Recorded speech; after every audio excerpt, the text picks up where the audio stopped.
Judo Association, and from all our sponsors.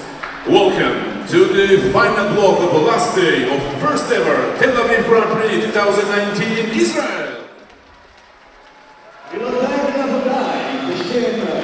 איגוד הג'ודו הבינלאומי, איגוד הג'ודו בישראל, בכל נותני חסות שלנו, ברוכות וברוכים הבאים לתחרות הגרנד פרי הראשונה אי פעם כאן בישראל, בתל אביב.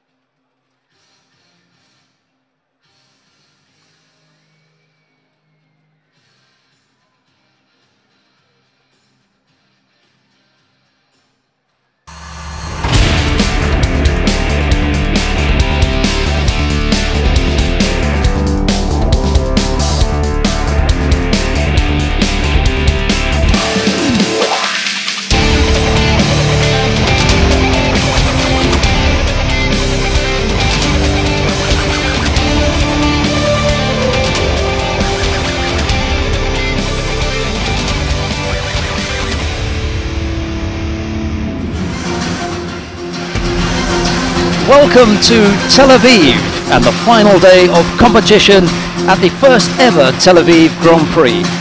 Located on Israel's Mediterranean coast, the city has an incredible history and its growth and development is reflected in its diverse architecture, boasting both world-famous historic sites alongside the strikingly modern. We're at the Shlomo Group Arena and we're about to get underway with the final block and all the medal matches. The first of which is a bronze medal match in the under 90 kilo category featuring Mamadali Mediev of Azerbaijan, and he'll be up against Klen Christopher Kailulaid of Estonia. It'll be Mediev in the white judogi and Kailulaid in blue. The referee in the middle for this one is Jefferson da Rocha Vieira of Brazil. And with commentary on this and all upcoming medal matches, it's a very warm welcome to multi-medal winner on the IJF World Tour, Esther Stam. Thank you for the introduction, Sheldon. It's a pleasure. Third and final day. It really has been the most amazing outcome for Israel. They're not involved in this particular contest, but what a setup they've got. We'll get more. We'll tell you more about what's to come, but let's concentrate a little bit on this particular contest. Esther, your thoughts on Mediev today? Yeah, Mediev is #1 seed, so he is the favorite in this contest. He had a really tough contest against Jesper Smink and lost out. I think Smink was the more fit guy in this contest, but I think he really wants to make up for that. He looked physically drained. He really did. Didn't he? And then he bounced back. Yeah, after that he had an easy win in the rapid charge, and now he's here, and I'm sure he doesn't want to take it as far as he did with Jesper Smink. Yeah, that quarter-final was really draining, and as Esther says, he came out of that really well. He then came up against Colton Brown of the United States of America in the repechage contest, and pretty much, you know, gave Mr. Brown a bit of a whipping there. Mediev has got great throwing skills, and Colton just happened to find himself on the end of one. That's put Mediev into this position up against Kailulaid. Oh. Yeah, and I think Kailulaid is more comfortable for Mediev because Jesper Smink was really right-sided, and Mediev being left, it had interesting situations like all the time. Good attack from Kailulaid there. Yeah, and good pressure. He kept the pressure up, didn't he? Yeah, I think Kailulaid is having a really strong tournament today, and why not finishing it off with a bronze medal?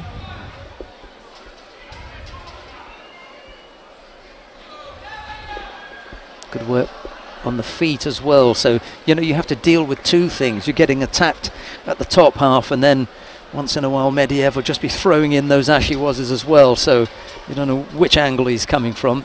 Ended up kind of running off the mat there, avoiding the grip, and he's picked up a penalty for that. 2:20 left to go.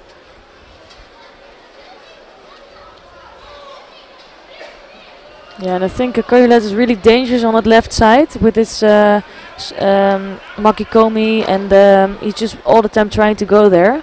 And it's Mediev that knows that, so he's gonna try to keep a little bit of distance. And now you see he's grabbing the left hand of Kajulat, and that's really to control that side because that's all he wants to do.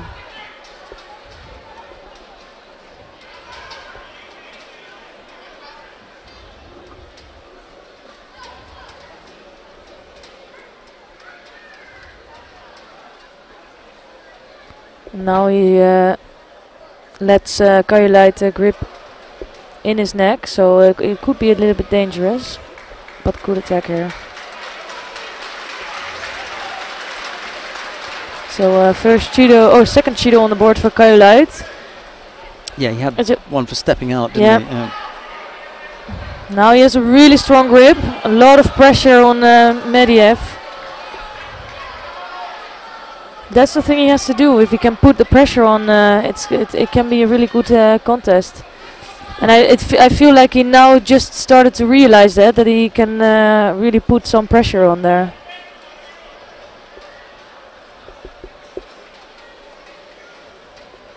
A little bit of a head bump maybe.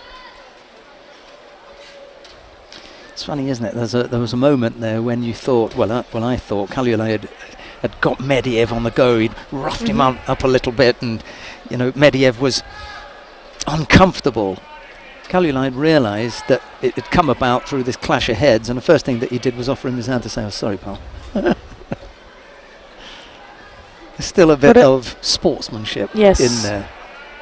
You could have just stayed away and thought, "No, I'm going to push home this aggressive approach." But what I do feel is that Kajulat gets a little bit more confident. He feels that he has the power to get a really good grip against Mediev. And you can see Mediev getting a little bit tired, so it's like the table's turning a little bit now. And it's Mediev that's receiving a Judo. Yeah, just slowing up a little bit. Mostly to do with the pressure that the Estonian is putting on him.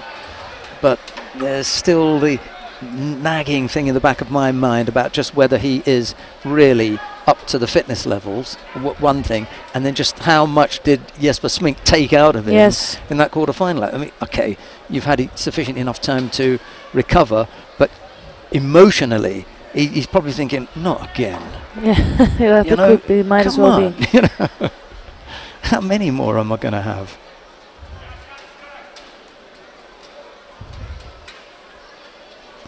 Just on that one side for a little while. He had to watch out with that. So Kajulat being on one side for a moment.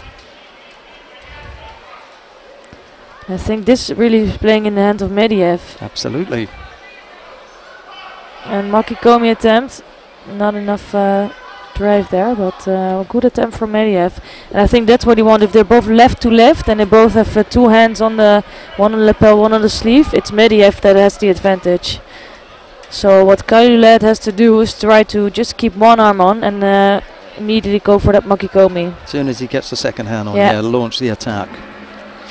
Golden score it is. Kajulat in the normal period of time picked up 2 penalties. Mediev just the one. The advantage really is with Mediev. He can afford to burn one Judo, as we quite often say in the commentary position. Kajulat doesn't have that luxury. He's got his back up against the wall here. Single mistake by him will put him out. Oh, yeah, Mediev being really clever and losing that grip because he had it one-sided.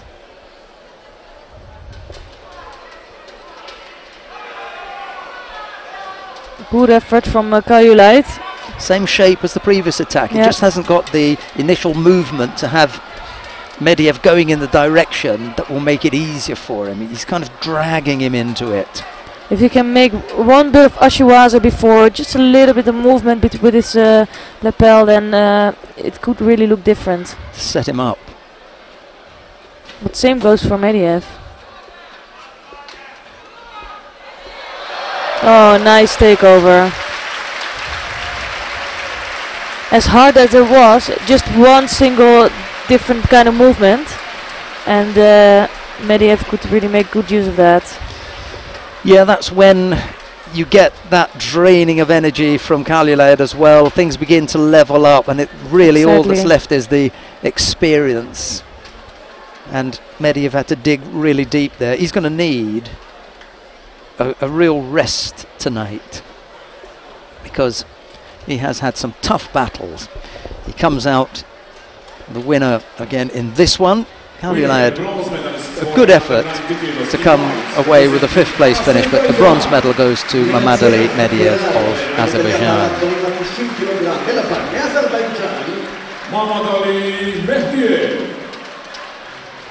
Yeah, just it was a good performance. I don't think Medvedev is too happy with his performance if we talk about energy levels, because he was looking quite drained as well. But it's nice to see that in the first time against Smink he lost, and then now he could manage to hold his posture a little bit better and beat Kaljulaid.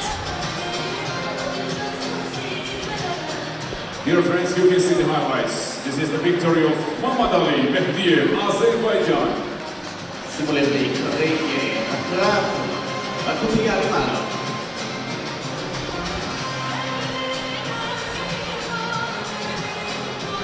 Really good reaction from Medvedev.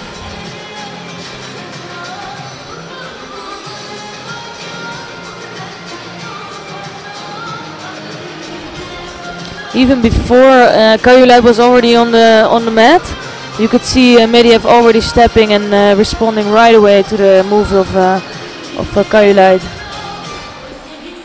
We come now to the second of the bronze medal contests in the under 90 kilo category. Bas van Eppelen of the Netherlands faces teammate Jesper Smink. It'll be Van Eppelen in the white judogi, Smink in blue. The referee in the middle for this one is Raul Camacho of Spain.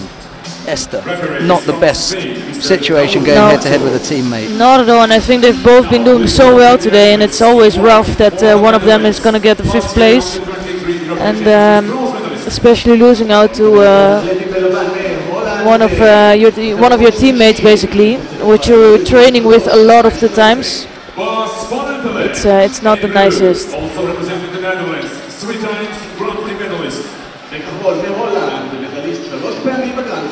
Jesper Smink. And I'm hoping to see some action in here, because we all know if sometimes 2 people of the same country they compete with each other, it's just they cancel each other out a bit. They know each other so well, so they know exactly what's going to happen. So you don't get so much excitement in a contest like that. But who knows what's going to happen here.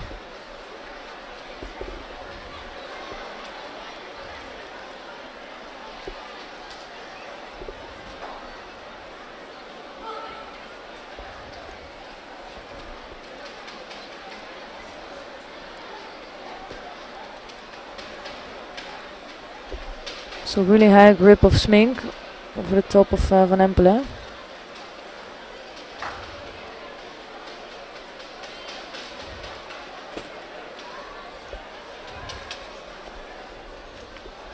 For me, what Smink is doing is so dangerous. Like, he's putting his hands so widely over the top and leaving a lot of room for other people to go on his back to counterattack. But it is his style. He's so good at that, and you hardly ever see him falling for Urunage.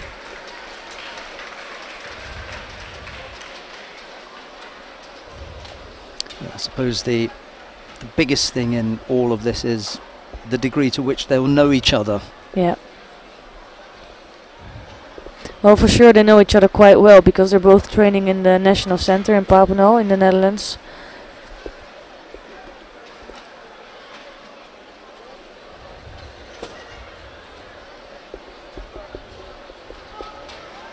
So first Judo there on the board for Van Eppelen.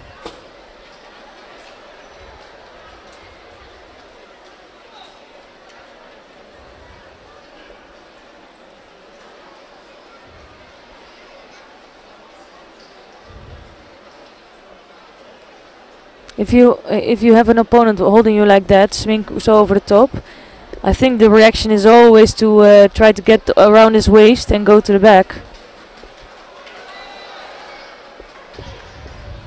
Nice movement there from Smink.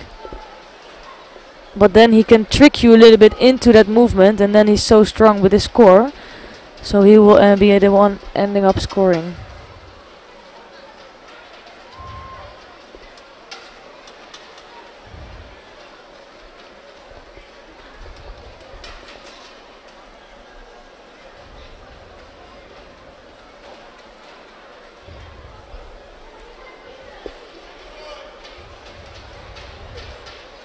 A little Uchimata effort from Smink. And I think it's safe to say that you can tell that they know each other really well. Second Judo for Van Empelen, just a little bit, slight difference. Slight advantage for Smink.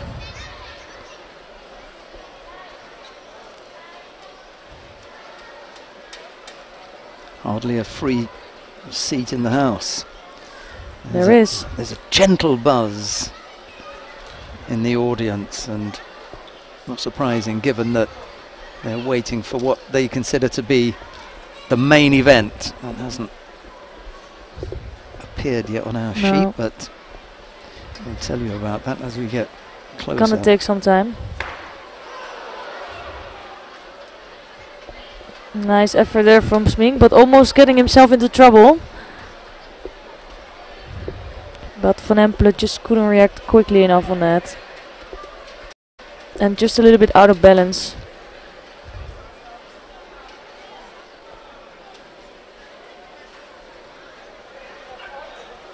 Well, this could go either way.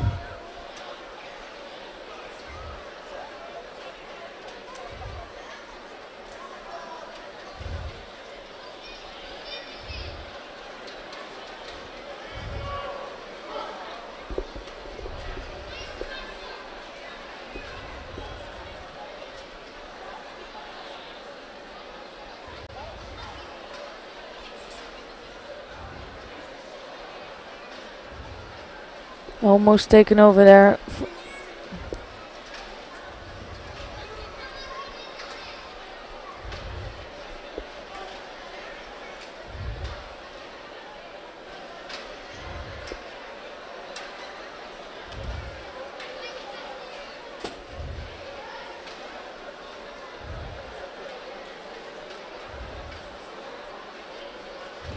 So that's probably gonna be it. Smink just being a little bit more active.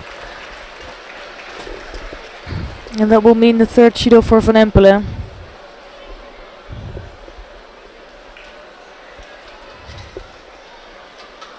Yeah, sometimes when you get a head-to-head and the players know each other really well, it just nullifies everything that they've been doing during the day that looks so good, because they both look really good up to this point, but unfortunately kind of cancelled each other out in that bronze medal it's sad to see, but it's a really good result for Smink, and even it's a good result for Van Empelen. Yeah, these are the two who pose the greatest threat, I suppose, to the number one in the Netherlands. Yes, I think that spot is really not secured yet. Well, he's had some time off, hasn't he? We were talking about Noel van der End. He's had some time off and maybe not at his tip-top best. No, and he's been dealing with always been dealing with quite some injuries.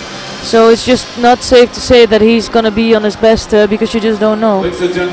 We come now to the final of the under 90 kilo category. Nicolas Mungai of Italy faces Axel Clerget of France. It'll be Mungai in the white judogi, Clerget in blue, the referee in the middle. But this one is Veli-Matti Karinkanta of Finland.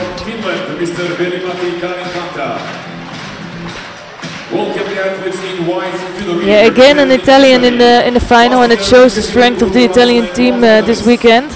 And although the French team, they didn't send their best team, they did send the best under 90 kilogram guy, Axel Clerget.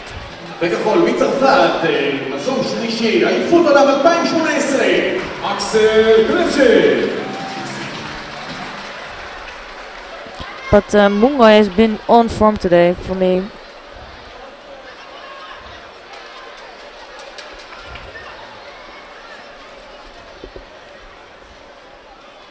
And they both have a little bit the same style. Both having really good Yoko Tomonages and quick transitions. Was it Mungai that threw with Tomoinage with both feet? Yeah, he threw a smink in the semi-final.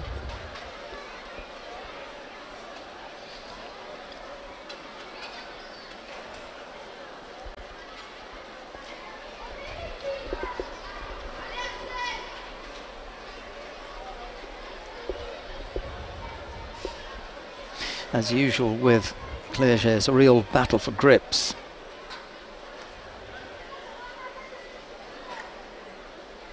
Yeah, he always really needs that sleeve. So he already has the lapel.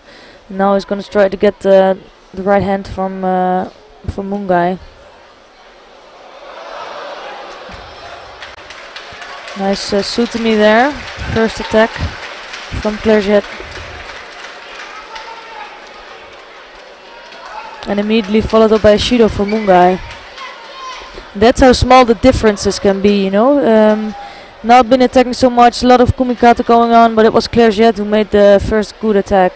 And he's shown to he also looked a lot more active in the first minute. Mungai unhappy with the pistol grip that Clerget had on the sleeve. You could see the remains of it when Mungai got his gi back. It was imprinted on his sleeve. Well, as long as Clerget does something with it and attacks with it, it will be okay, but this time he's guilty of just grabbing the hand, maybe the wrist, and keeping Mungai away from him. He picks up a penalty for that, so both players penalised once at the halfway point. So this time Clerget has a lot stronger grip, immediately working with that.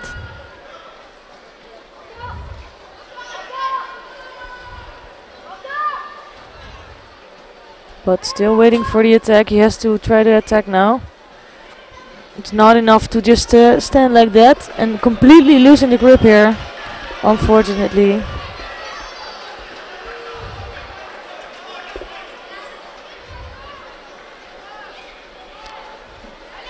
And a few years ago, by just showing your power and being stronger than the other, you could get the other one Shido. But that's not happening anymore. You really have to be active and make proper attacks. Little Shimewaza effort, but I think it was on the chin of Mungai, so the referee stopped it.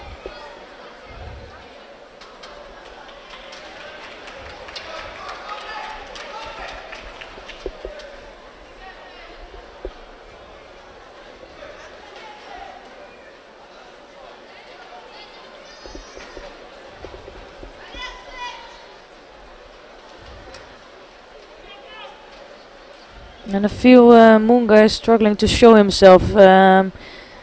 Didn't see so much of his judo yet. In his other fights you could see a lot more of his attacks. And Clerget is doing a good job in controlling him.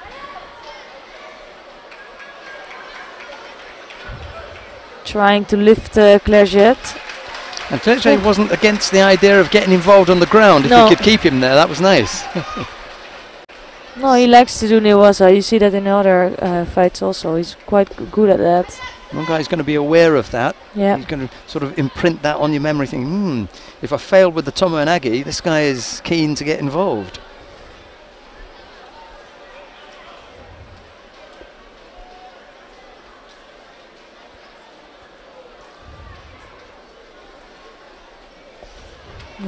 Makikomi.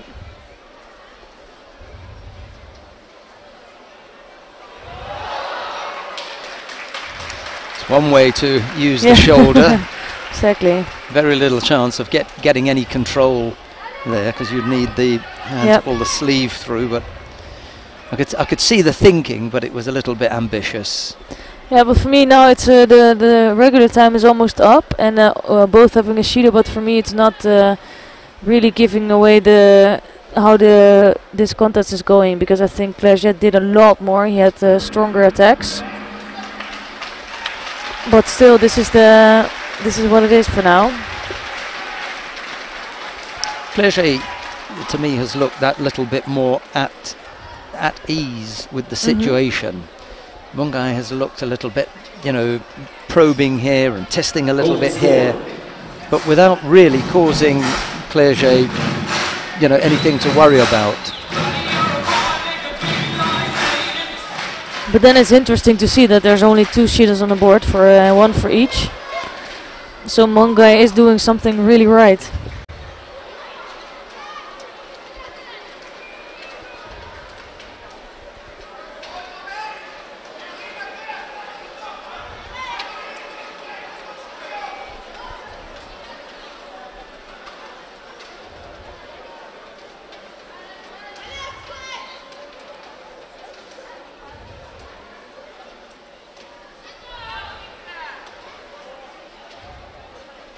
And Mungai being quite smart with blocking the grip of Clerget.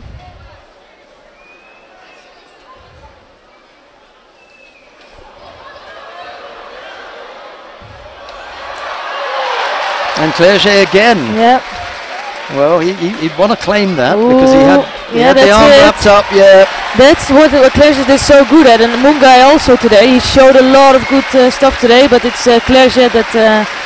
With a really smart transition, even if he didn't get that your score, immediately going on the ground, he felt that armbar and he made it work.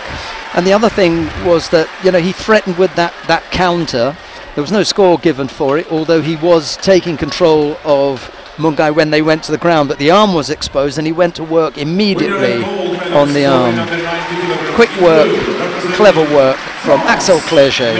He takes the gold medal, and Mungai, incredibly sportingly, not just a few words, but also, you know, nice, deep, respectful bow saying, hey, you got me on this occasion. And it just was a really good, a good contest. Finely balanced. Quite even. I think Clerget was the better one, and he could finish it. And just on that single error by Mungai, just leaving himself open a little bit there, and then not being able to get the arm back in, it was out. And Clerget was onto it very quickly.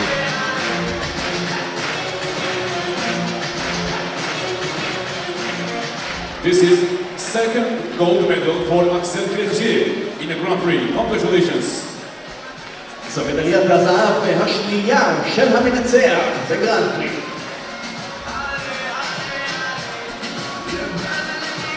You can see the highlights and the victory of Axel Clerget, France. Nicolas Mungai of Italy takes silver medal.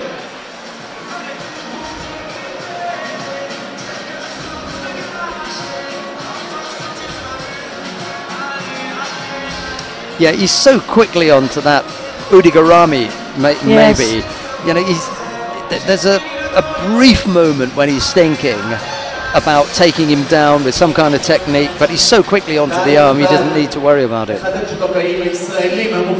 Right, we come to the first of the bronze medal contest in the under 78 kilo category. Alexandra Babintseva of Russia faces Patricio Sampaio of Portugal. It will be Babintseva in the white jersey, Sampaio in blue. The referee in the middle for this one is Turbat Ensetseg of Mongolia.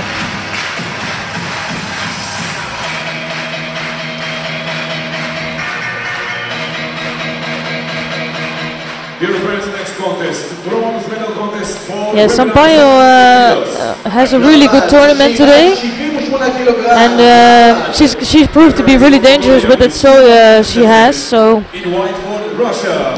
and Babintseva, she's really how do you say that? Went to the top quite quickly now. Took her a little bit, but I think with last year's performance in the World Championships, was it? It really gave her a lot of confidence. Yeah, there's a few things that I've seen with Sampaio that have been, you know, worth having a look at. You just think, well, maybe there's something more to come from her. I do think there's something more to come from her.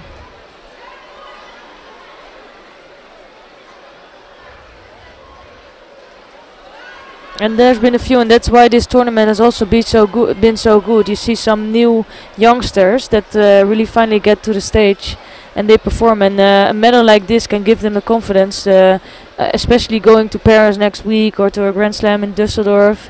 It really helps them.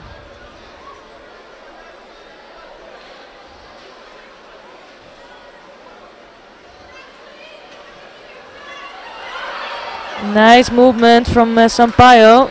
Just didn't manage to get Babintseva on the ground.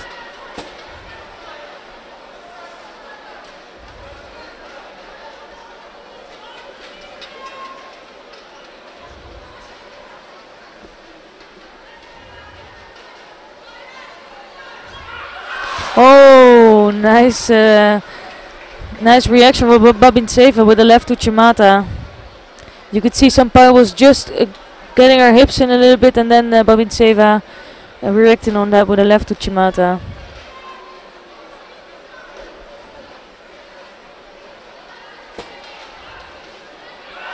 Again, wow. Just a little bit an overturn from Sampaio. And you could see, because she just let go and she didn't bother to get into the Newaza, and I think on her face you could tell I should have done that. Well, she made an error there. Yeah. You know, Sampaio was thrown with her feet almost touching the roof. It's now Sampaio made a mistake. She just left her arm wide open there to grab for Babintseva. Well, two errors. One, you know, from Babintseva, you don't score the flight. You have to score the landing. And the second one was Sampaio leaving her arm out. Yeah, but I think after that maybe she was shocked. She thought, hey, why didn't I do anything in the Newaza? And then right after that there was a moment, and she was so shocked to go into that.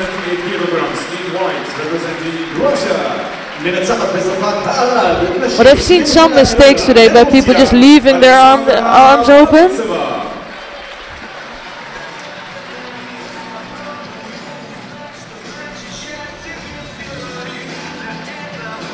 For Alexandra Babintseva, this is the first medal in the Grand Prix. Congratulations! Well, it's her first medal in the Grand Prix. They just told us. Chance to see what it's like to sign some autographs. Yeah.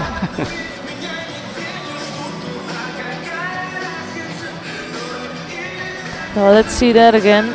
First you have the Uchimata, which was beautiful.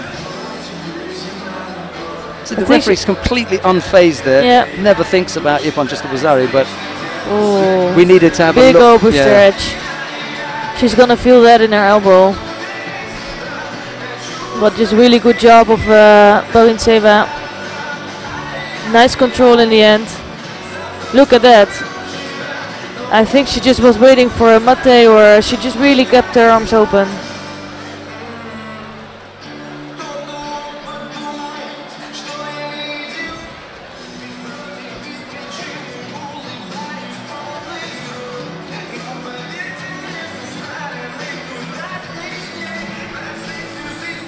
Right, we come to the second of the bronze medal contests then. This time we've got another head-to-head. It features two British fighters. Katie Jemima Yates-Brown in the white judogi goes up against Natalie Powell in blue. And you've got the number one seed in Natalie Powell facing her teammate. The referee in the middle for this one is Olivier Desroses of France. Your thoughts on this one then? It's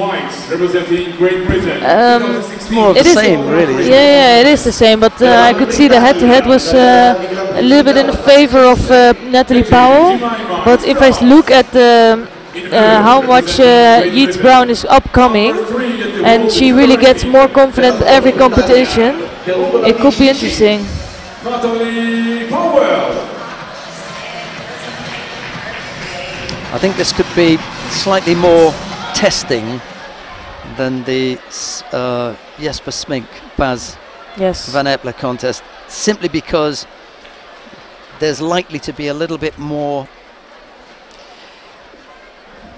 dare I say that word again, there's likely to be a little bit more bite from Yates-Brown in this. You know, she knows that in order to get to her goal, she's got to get past Powell. Now, it's not necessarily the number of times that you defeat your teammate, because obviously you have to do something on the international circuit. You could win your national championships every year, but never do anything internationally. You're not going to get the big picks. Whereas someone could come second or third in their national championships, but be a good fighter internationally, they'll get the picks. The likelihood of that happening is also small. However, that is but it is a possibility. Theory, and it's a possibility. However, I just think that Yates Brown is the one who will feel that she's got to go and take this. Powell is the one who's going to think, I need to make a statement here. Oh, that's it. Here you can see also the strength of Yates Brown. She's so quick with that soda.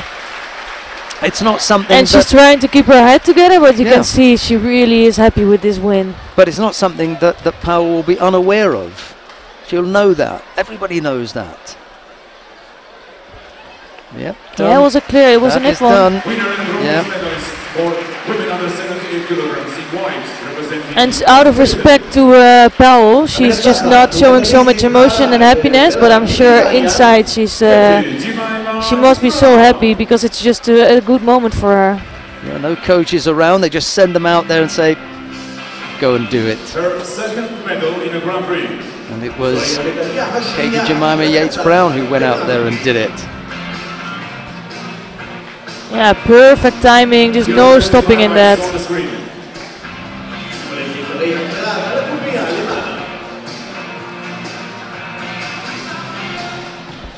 Really good, really good throw. Yes. Yeah, same here. You know.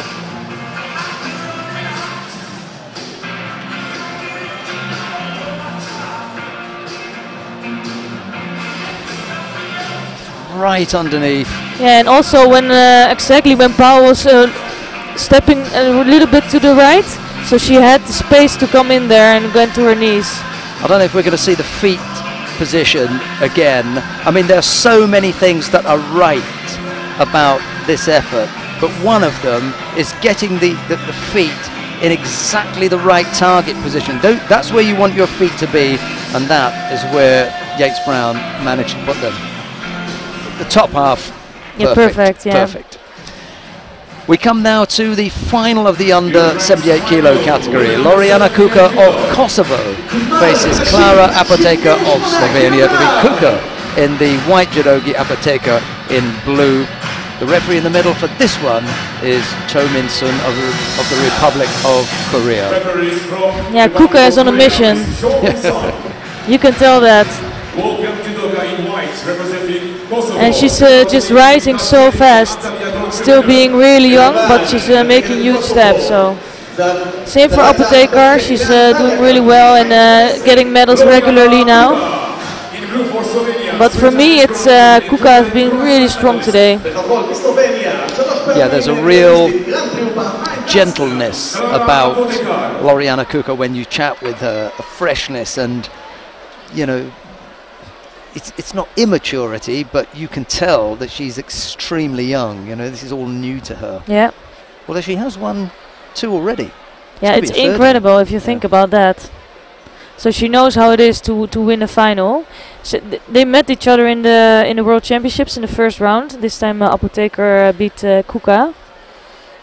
So for sure it's not going to be an easy fight for either one of them. Well, the first thing that she needs to do is to deal with that big right arm over the top. You don't want someone of the height and stature of Apoteka with that kind of control over you. You really have to be able to negate that.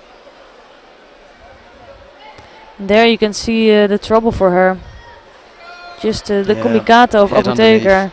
And also Apoteka is a really clever fighter. She's really a tactical, and that's going to be the problem for Kuka, because she's still making some tactical mistakes. And we saw that earlier today.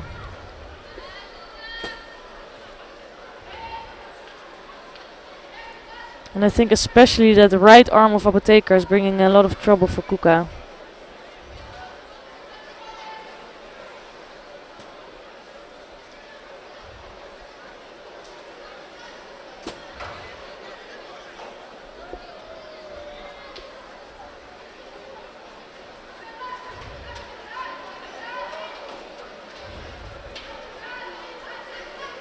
So not too much happening, but good action from Kuka.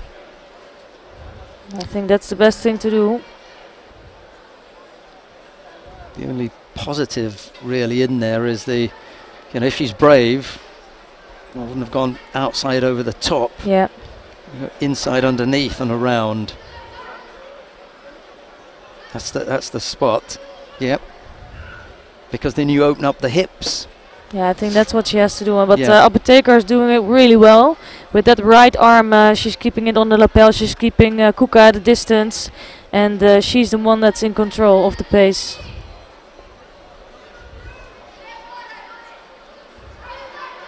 That was closer, but leaving her arm open here. So it gives Apotheker some time to work on Inuwaza. She'd look to go as she does the roll, because Apotheker is useful on the ground. Got to be very careful.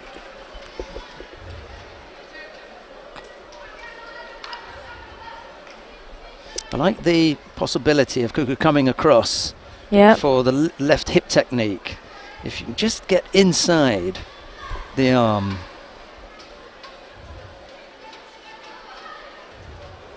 Needs to have Apotheker's left arm around as well to get her squared up. At the moment she's side on, so it's a long way to come across. That right arm from Apotheker, she's doing a really good job with that. It's really difficult for her to get around that. Or either she has to go inside around or she has to go to the back. But she has to get that arm away there.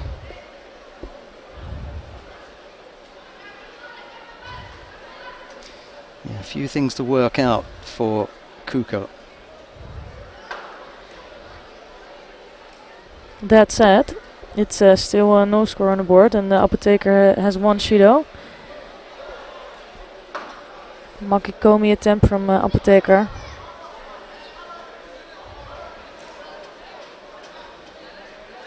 She really is working it out. You can see that with the coach, you know. That's right, and Kuka just giving her some instructions, and she's taking it on, on full. Sometimes the player just looks over, and it's like one ear and out the other, but not Loriana Kuka. Looks as though she's paying full attention.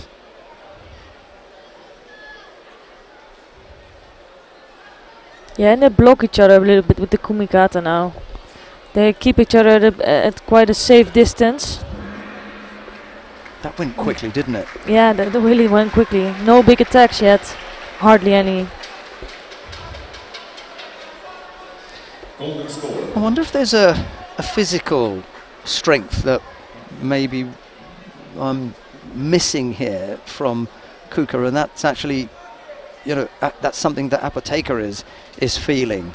She doesn't give the impression of, a physically dominant fighter, but she is, a good size, and there's got to be some strength in there. Maybe Apotheker's just slowed down a little bit with that. Not necessarily the speed of changing grips or the technical skill in gripping, just an upper body strength maybe. Yeah. And this was good effort from Apotheker, just trying to get a little bit more control in that grip, trying to move Kuka.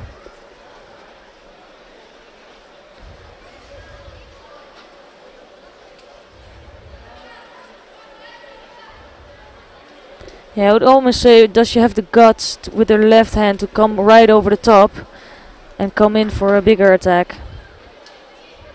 But it is really hard with somebody being so tall. Constantly having that right arm up around the head. That's the hip good. We're talking about. Yeah. And it's the arm over the top that's leaving that gap. And as you were saying, Esther, you've got to be brave to get in there. Yes. That's really difficult, and I think that's the only thing, that right arm from Apotheker, that's really controlling, and that's stopping Kuka from doing any action. So Apotheker, it's really strong tactics from her.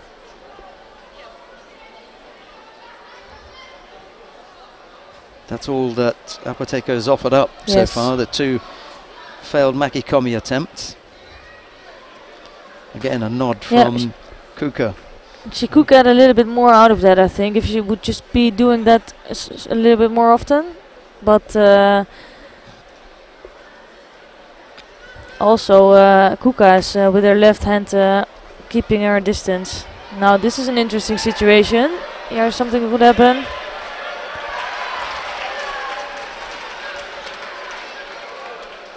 Trying to go backwards and trying to change the direction, but not successfully.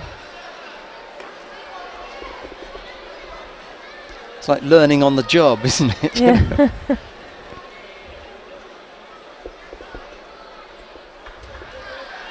So Shido there for Kuka.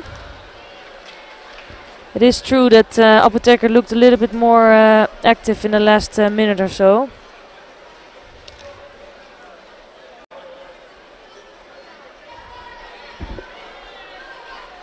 Oh, Chigari attempt.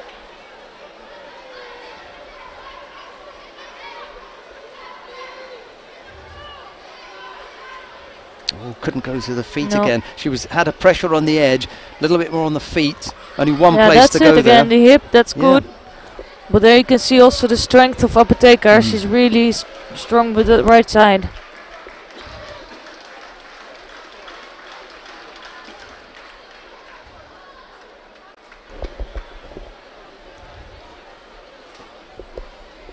So almost 3 minutes in the gondola score and only one Shido for each. And I'm hoping this contest will open up a bit if either of them, one of them gets another Shido.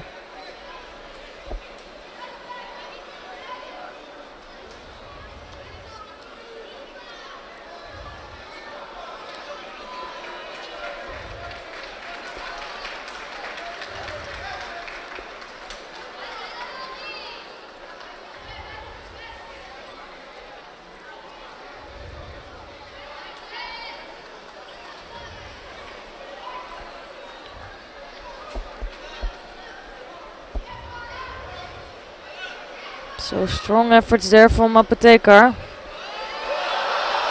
Oh, that's it. That's a nice technique from Apotheker. Just, I think, physically a little bit stronger still than Kuka. Yeah, and she's been able to use her physical stature to good effect. She made it difficult for Kuka to come up with anything. She pressured her with that grip, which Kuka wasn't able to cope with and make Apotheker uncomfortable. So she kept going back there, and with that, it kind of closed down all of Kuka's options, apart from the one or two occasions when she came in with the left-sided hip technique. So a work in progress as far as Loriana Kuka is concerned, but a silver medal here. That's going to push her up the world ranking list. Clara Apotheker we already know about, you know, so this confirms her as one of the most difficult fighters in the weight category. But what it also does here is to tell us that this thought that Loriana Kuka has got more to offer, it really confirms it for me, because sometimes you look at a player and you think that's it, they're not, they haven't got the capacity to improve. That's what you get. I think she's just starting. She's going to get much stronger. There's strength, there's speed, there's experience. She's not 78 kilo yet also, so she can gain some kilos and some muscles. She's still got some to come. Yeah, for sure. Gold medal to Clara Apotheker, silver to Loriana Kuka. We've got the awarding ceremony for the men in the under 90 kilo category coming up next.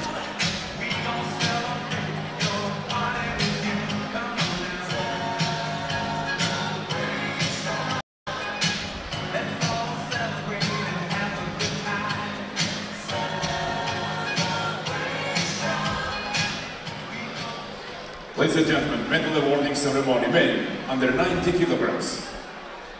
טקס המדליות לגברים עד 90 קילוגרם. The medals will be presented by Head Sport Director of the International Judo Federation, Mr. Vladimir Barta. Bronze medalists are, representing the Netherlands, Jesper Smink. The bronze medals go first of all to Jesper Smink of the Netherlands. There's a bronze medal also for Mamadali Mediev of Azerbaijan.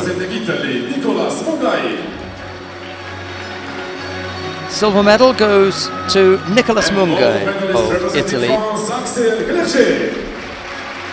Well, the gold medal goes to Axel Clerget of France. Will be presented by board member of the National Olympic Committee of Israel, Olympic silver medalist. חברת הוועד האולימפי הישראלי ומדליסטית כסף אולימפית, הגברת יעל ארד.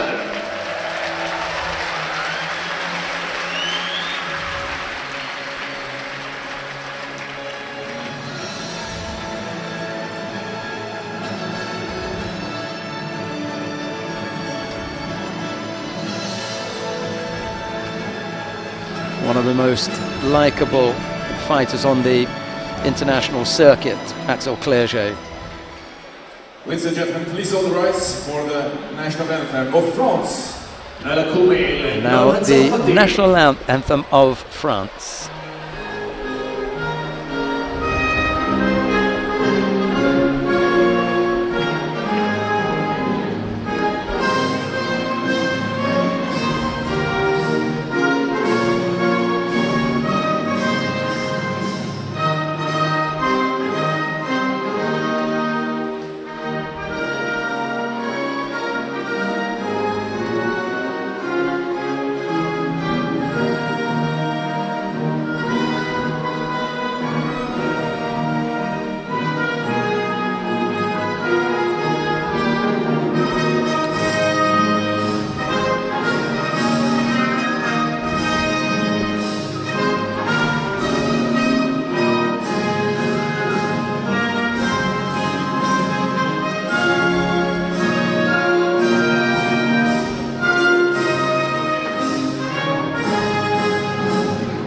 Thank you very much. Now, family picture with VIP and judoka. The gold medal winner in the under 90 kilo category, Axel Clerget. The bronze medal went to Smink and Mediev. It was Mungai who took the silver. And they all manage a smile up there. Well, Smink a little bit. Should smile a little bit more. He has a bronze medal.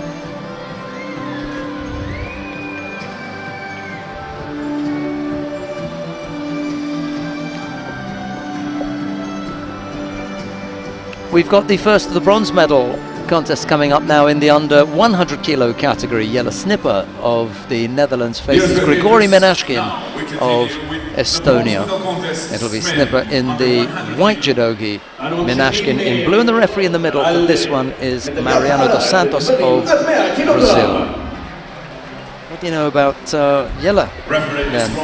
Yeah, Jelle is also like one of the talents from the Netherlands, and stepping up to this stage, I think he's ready for these for the Grand Prix and Grand Slams, for the medals. And under 100 kilo category, of course, it's Michael Koro that's doing really well, and so yeah, he's the one to beat in the Netherlands. But I think he can get some experience in before in this cycle, and then the next cycle he should be really be ready. So it's nice to see that in the Netherlands they're really building the team. So you see some youngsters that that are now starting to get results in Grand Prix.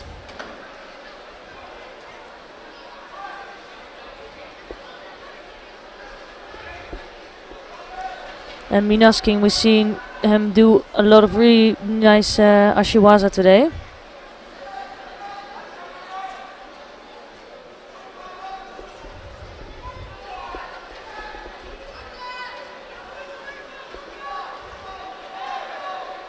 Menashkin always, to me, has looked undersized for under 100 kilos. He looks much better suited to 90 kilos, but he's got that squat, stocky-looking build. Yeah, and I was just talking about the ashiwaza of Menashkin, but I think one of my favorite moments today was Jelle Snipper throwing. With I think Dave Shibaria was it? It was really good.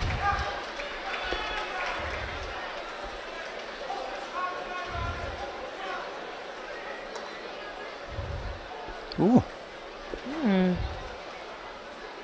was going to say if they hadn't given a score for that, but that was a score. Yeah. Menashkin going back to what he knew many years ago, which was the sit-down Kataguruma, this time slightly modified. But with, you know, sit down, foot out, Kataguruma. Only thing missing, sorry, was the hand to the leg, but he can still bring it off. So you see Snip is struggling here a little bit to get it the foot out. And it's funny that if you see, for example, if you're in this situation with a Japanese, you know you're in trouble and you're always gonna basically be no Saikumi. But in particular, the Japanese women, they always seem to manage to get the leg out. Yeah, and it's weird because if you see these situations, I think also in this tournament, I've rarely seen it happen.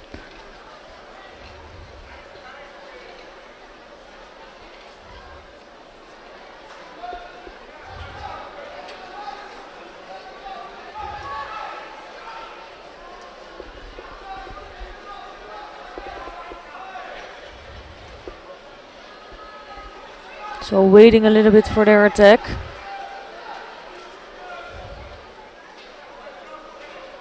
Yeah, it's Menashkin. I get the feeling that Menashkin is waiting for the attack from Snipper and is looking for the counter. And Snipper, he really knows that, so he will really watch out to go in for a big Kushiwaza or something like that. But he's also really clever with his footwork. So he should try to focus on that also a little bit to get Menashkin out of balance before coming in for a big attack.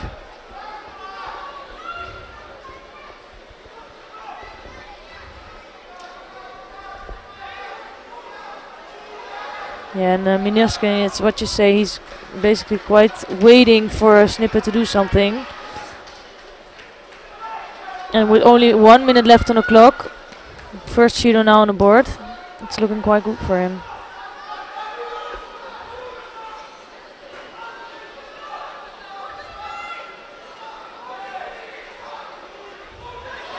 Wow, beautiful. Even better this time. Yeah, this was a lot better.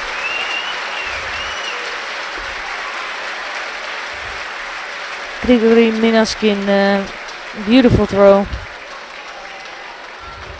He had a really good day today and only losing out to Fletcher in the semi-final. And it was a bit an open category with Gasimov going out in the second round, Pelchik not competing, but then still to get a medal you definitely have to win from some good guys.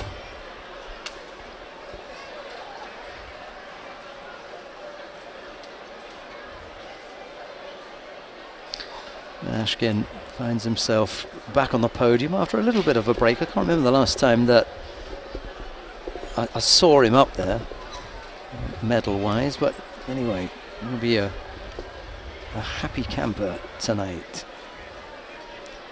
Maybe he'll be at a party somewhere.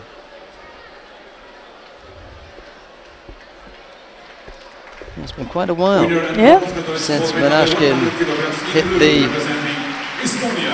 medal, hit the podium way back at the European Championships back in 2016. He took a bronze medal, and then before that it was the African Open in Tunis in 2016. So it's a bit of a while. And there's plenty of blanks on his record. Yeah, he really had a... Not even a fifth place in Ho-Hot and a 7th place in Cancun last year. Those are not the strongest, they are strong, but it's not like Paris, so he took some time, but today he had a really good day, he showed great judo. I think the interesting thing would be to have a quick look and see who his losses were, you know. Because it's not always representative, you know. Exactly, sometimes Ben you Fletcher, see Palchik, Cyril Marais, Niaz Ilyasov, Joachim Duavi, Cho Guam, so he had really tough opponents. Georges Fonseca, Ilyasov, Alexander Ider, Palchik, Denisov, Pacek. I mean, yeah, if you look at the list, my goodness, he basically he beat all the people he should beat, and then he against the top. He's just been very unlucky with the draw. Yeah, if you get them in the early rounds, and that's the problem if you're not seeded. So then you just meet them in the early rounds, and if you go out, that's another tournament lost. But it didn't happen this tournament, so 3rd place for him. Yeah, and the points will help him to get a bit of protection in the draw. We come now to the second of the bronze medal contests in the under 100 kilo category. Kean Osicek Takagi of Australia faces Ramazan Maltsugenov of Russia. It's Osicek Takagi in the white judogi, Maltsugenov in blue. And the referee in the middle for this one is Hyun Suk-hee of the Republic of Korea.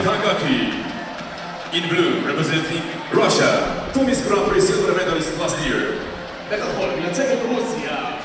Yeah, we were talking about Maltsugenov before, that he is not one of the number around the number 10 of the Russians. If you look at the world ranking, maybe not if you look at the national team, but he's been standing here in a bronze medal contest.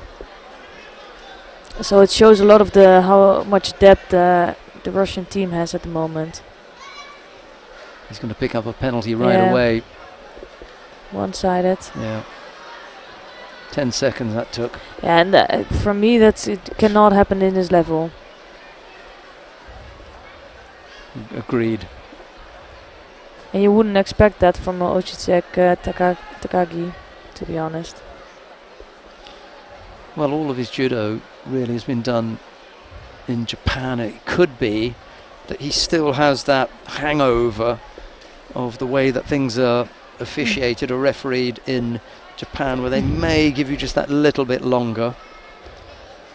You're not going to get it on the international circuit, I'm afraid. Both fighters pick up penalties, and within 45 seconds, Takagi is on.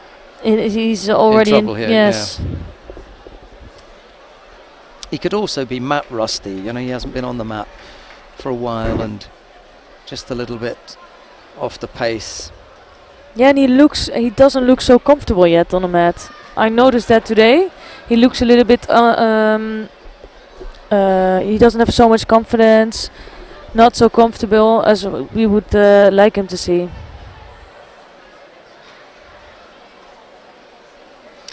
It's not up to Maltsugenov to tell the referee what she should do. You know, he should just concentrate on what's happening. She will referee the contest. He's already picked up 2 penalties. If he does another infringement, no doubt she'll be on it and he'll get penalised. But to try to draw to the referee's attention the fact that you think something should be penalised. Oh, beautiful. Not such a good idea. And you can see a little bit of relief on his face also, I think. Well, maybe Maltsugenov should have been concentrating more on what was happening on the mat, rather than being concerned about the one-sided grip that Osicek Takagi did have. He did have that. However, it's up to the referee to deal with it. And he took his mind off the job in hand and was busy. Yeah, he's still busy belly aching about it. And he's Osicek Takagi is so pleased with that medal, and I think it can really give him confidence. And to be honest, if you look at his throwing skills, if he can sort out his gripping errors, he's going to be so strong. Just have a quick look at what the Russian coach tells him. Well, he's steaming off, so coach can't keep up with him.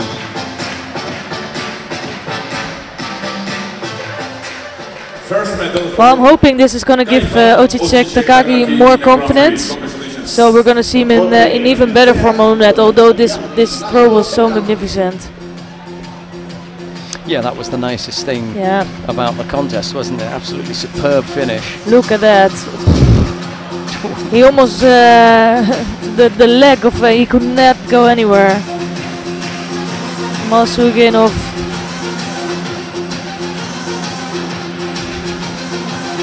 I can't believe that he's allowed that to happen. No. It was a little bit flat-footed, wasn't he? I mean, he was standing up there saying, throw me. And I really think he thought, okay, he's gonna get another Shido soon. That's gonna be it. And he didn't concentrate on the contest. And I think that was his big mistake.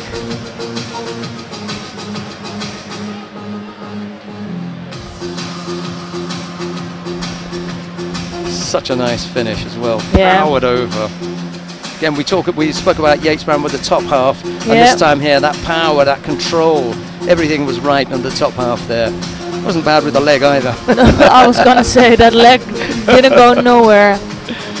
We come now to the final of the under 100 kilo category. Alexander Ider of France faces Benjamin Fletcher of Ireland. Louis Ider in the white judogi, Fletcher in blue. The referee in the middle for this one is Orlando Cruz of the Dominican Republic. Sister took a bronze medal yesterday. Keep it in the family today, yeah?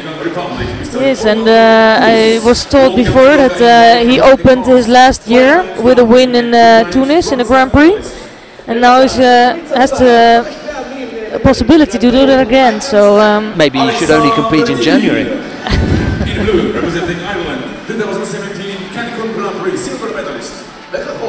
If he's going to have that kind of luck. That's problematic. I don't think they're going to move the World Championships to January. No, it's not going to happen. He actually missed out on the World Championships due to a very unfortunate injury. In September.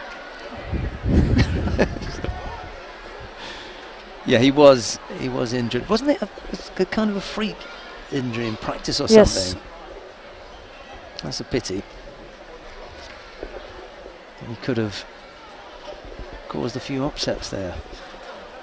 Mind you, if you lose to Ben Fletcher, you wouldn't say it was an upset because he's up there in the top flight.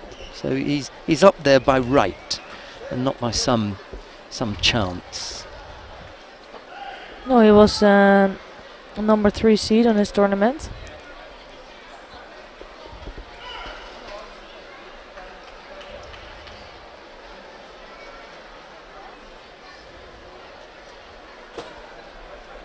Yeah, and it must feel good that if your sister wins the bronze the other day, which was quite emotional, I think it gives you a lot of a good feeling for the next day. First Grand Prix medal?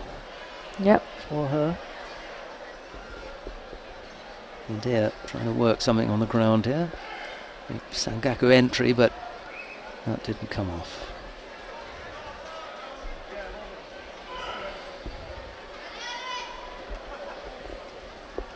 So Idir was not seeded in his tournament. Oh, he was. Just not the top 4. Yeah, one of the top 8 seeds. But as Esther says, not one of the top 4. You tend to look more at to the top 4, yeah.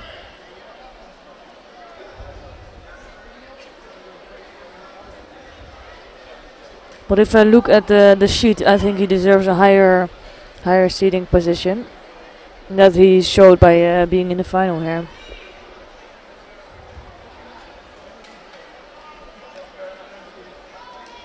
Still also a lot of kumikata in the first 2 minutes.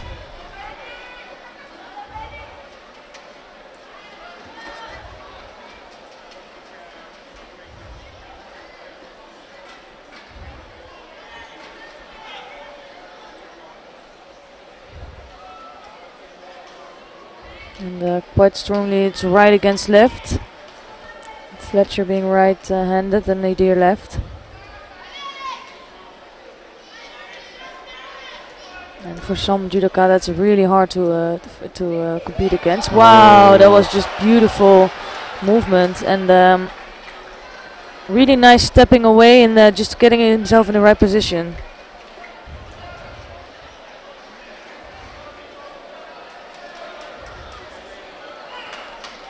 Just a little touch with the foot. That was enough to take Fletcher over. Yeah, there was so much power on the top half of the body. Maybe we'll see that later again, but that was really good. That was a slightly more dangerous attack because he stayed quite right up when he got for the... yeah, that was just beautiful Washiwaza.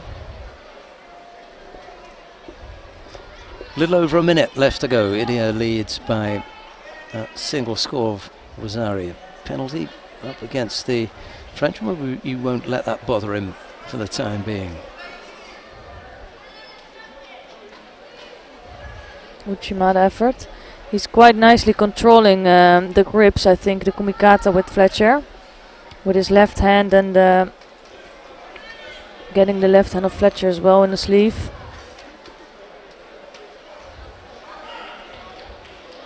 First judo for Fletcher here. But you can see that with the left, with Idari with his left hand, he's really controlling Fletcher. Nice try, nice combination from Fletcher.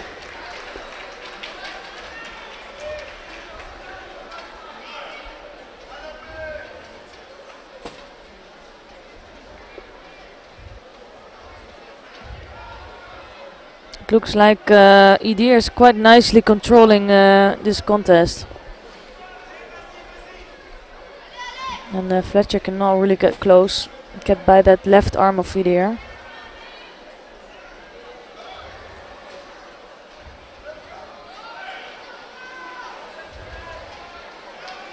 And looks like almost that Fletcher already knows it. Only 6 seconds left on the clock.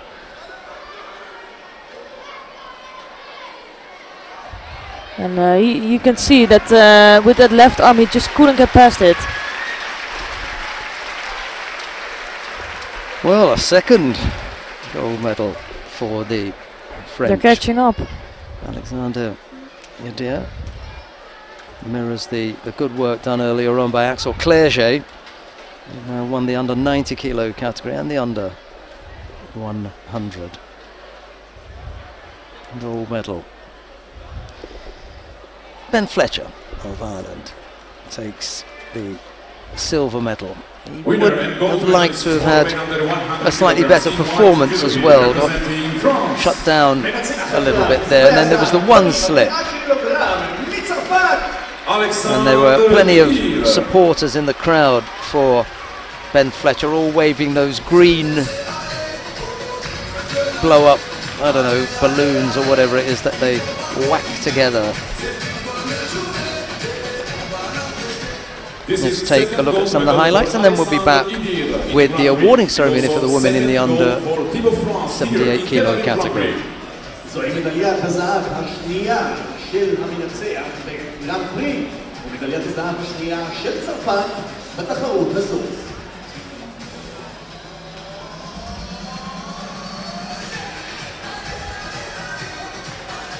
Benjamin Fletcher of Ireland takes silver medal.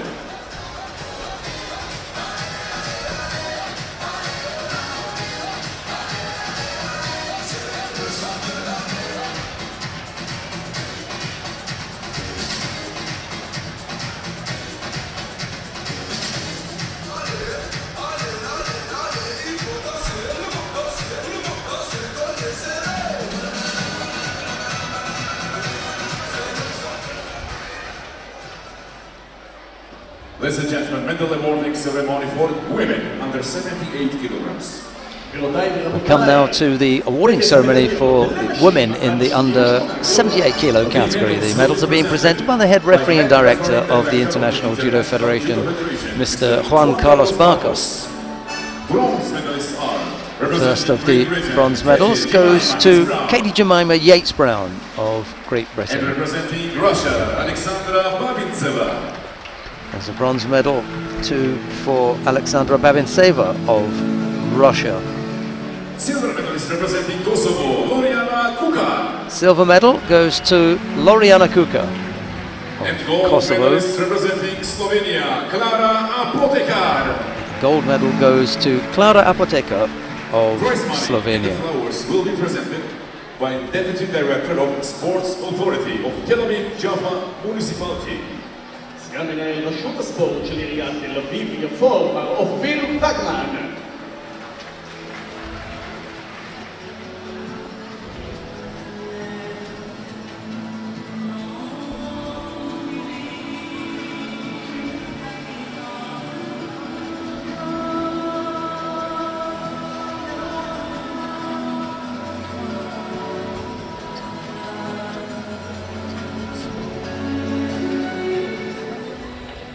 Ladies and gentlemen, please all rise for the national anthem of Slovenia.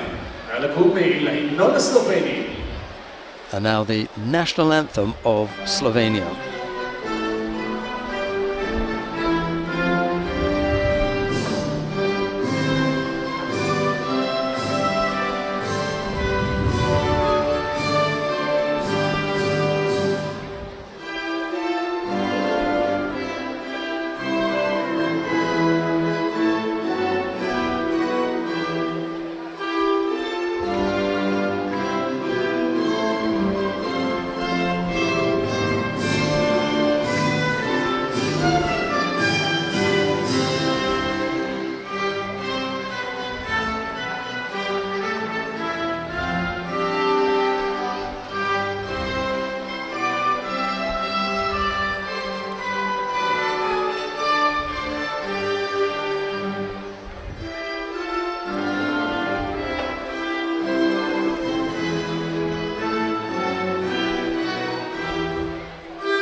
Thank you very much.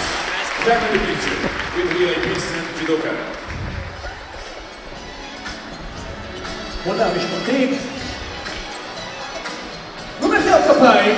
of our technical team is from Slovenia, so congratulations to him. Big celebrations standing next to us. Well, happy times as Clara Apotheker stands atop the podium there. Kuka took the silver, Babin Saver and Yates Brown were the bronze medalists. We've got the first of the bronze medal contests in the plus 78 kilo category coming up next. Rochelle Nunes of Portugal faces Ivana Sutalo of Croatia. It'll be Nunes in the white judogi, Sutalo in blue, and the referee in the middle for this one is Roberta Chiolia of Italy. There she is. Referee is from Italy. Her father refereed the Olympic final in Athens, in which Between who and who? the great, well, Roman Gontiuk and Ilias Iliadis. Ooh, that was a nice and exciting final. Yeah. So there's I was there. a bit watching. of history. Yeah, me too. Really? I didn't see you there. No, I didn't see you as well. Yeah, a bit of history there Yeah. for the Chiolia family, and now it's her turn to climb the dizzy heights of refereeing. Let's see how she gets on, but the action is focused on Nunes in the white judogi and Sutalo in blue. They're sort of fairly well matched size-wise, aren't they? Yeah, I think so. Nunes having previously competed for Brazil, now safely ensconced in Portugal. Well, at least that's who she's representing now. Makikomi attempt there from Nunes. Just we were speaking about this more today, that sometimes they forget to prepare it a little bit. So you see if they would prepare it with some ashiwaza or with a little bit more kumikata disturbance,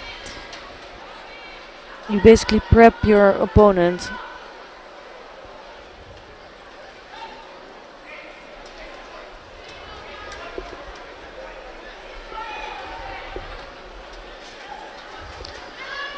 There's lots of support in the crowd for Ivana Sutalo. The two people that you saw in your shot, they're both called Brigitte Luba, who've competed in the under 78 kilo category, and Brigitte Matic, who's along with the team. She hasn't quite come back yet after taking time off to have a little boy. Exactly. Single Shido against Sutalo at the moment. She's a likeable character, Sutalo. Her father's a judo coach. Comes from Dubrovnik.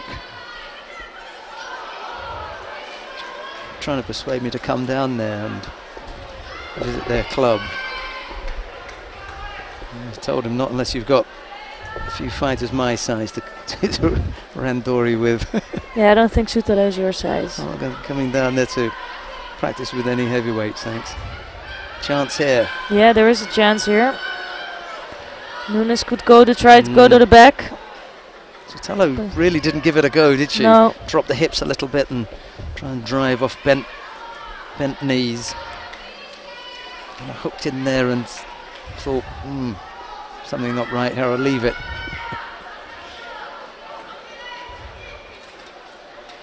Half the contest gone, just that single Shido against Sotelo at the moment. And it's Nunes, as you can see, she's moving a little bit more forward. So only she's not following it up. This was not a good attempt from Nunes.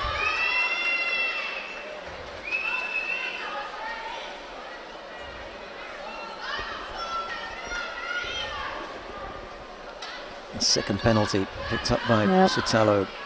Really needs to get going now.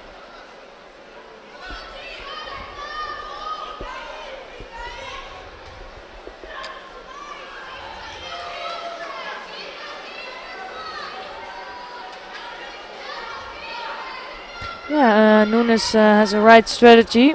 Just pushing forward a little. Oh wow. Nice takeover from Nunes. And now Sotelo did go for it.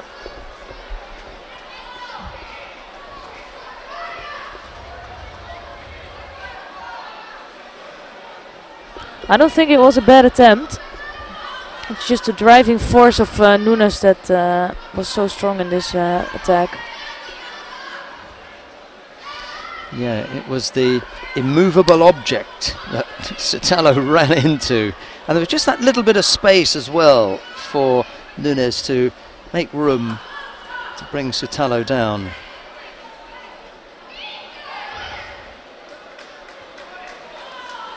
And she's going to pick up the third penalty as well. Hasn't been her best showing, I'm afraid.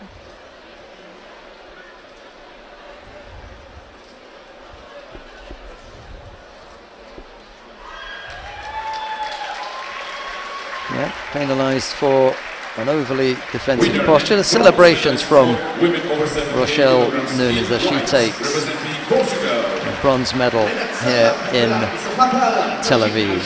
Her first medal for Portugal, I think.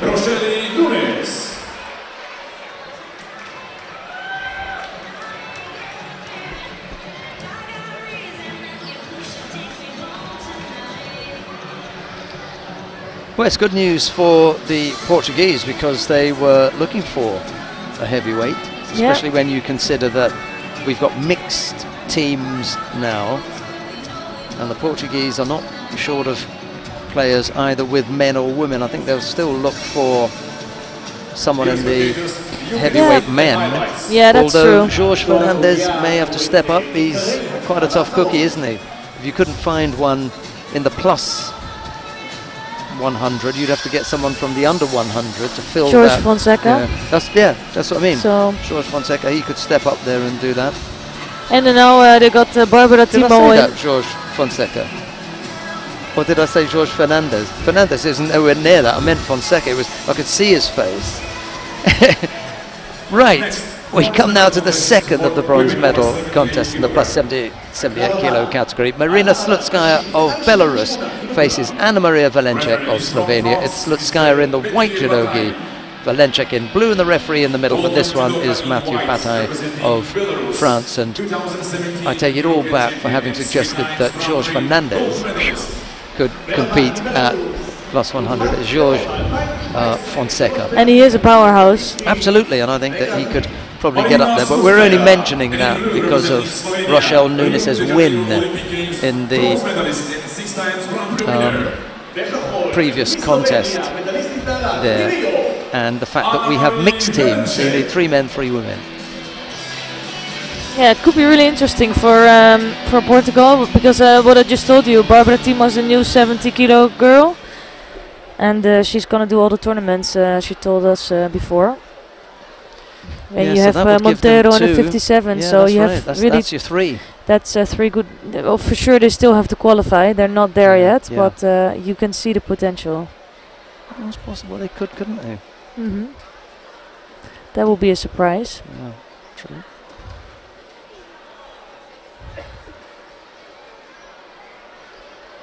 So Slutskaya against Valensek. Valensek being one of the lightest competitors. You could see it in the semifinals. She had absolutely nothing to say against Kinzerska. So I think here Slutskaya is a better format for her. Less heavy.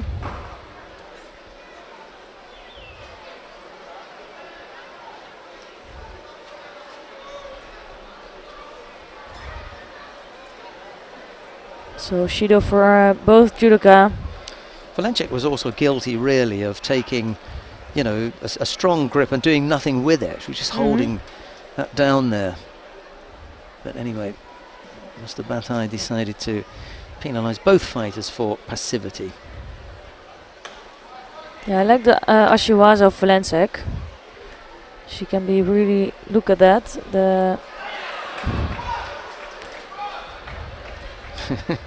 That's not an ippon, but a few people in the crowd calling for ippon. Ooh. Oh. For me, that was a good effort. Yeah. They didn't see that Valensek, after the Ashiwaza, kept the foot there rather like the sticky foot. Yeah, trying just to sat down and wanted the Sutemiwaza from it. Yeah, only it didn't work out. Oh, well, let's not chastise the crowd, or some people in the crowd, too hard. They probably haven't seen quite as much. No, and I've been amazed by the crowd with their new judo knowledge and how much appreciation they have for good judo.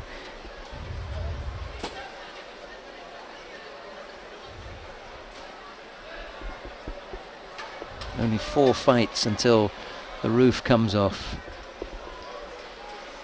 Both fighters pick up second penalties now. So 2 apiece.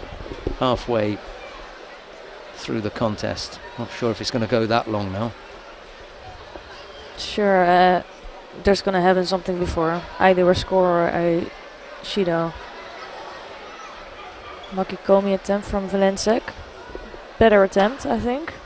Coming closer to scoring. And she's strong with Newaza. Yeah, she likes to engage on the ground, and you can see that Slutskaya is not that keen. And she's actually on get in there. Oh. Yep, she's had to tap. We fall into that.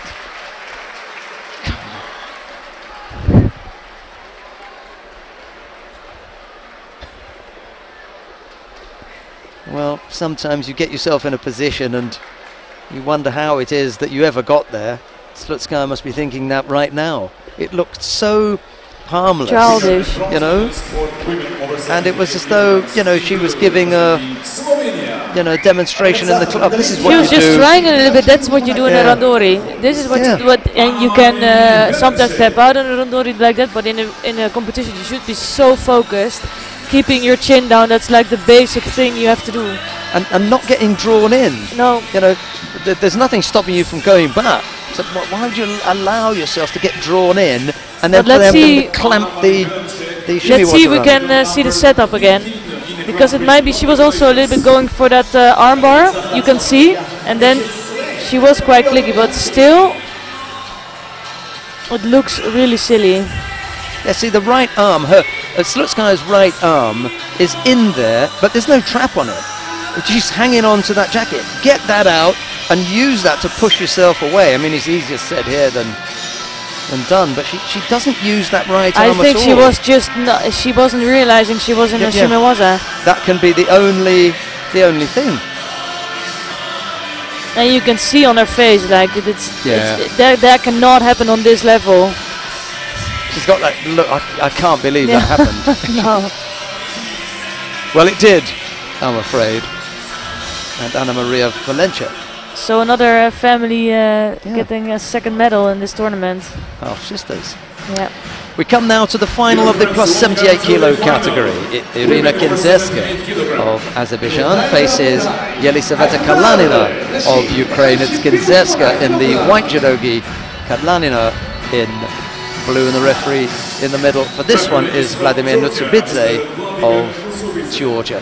That's nice, isn't it? You know, nice roundabout, neighbourly kind of contest there. Azerbaijan, Ukraine and Georgia. Never had to go far to do that one. I wonder whether Kadlanina is going to give us a little bit more in this contest than we've seen when she's come up against Kinzerska in the past. Now's the time to try and stamp your authority.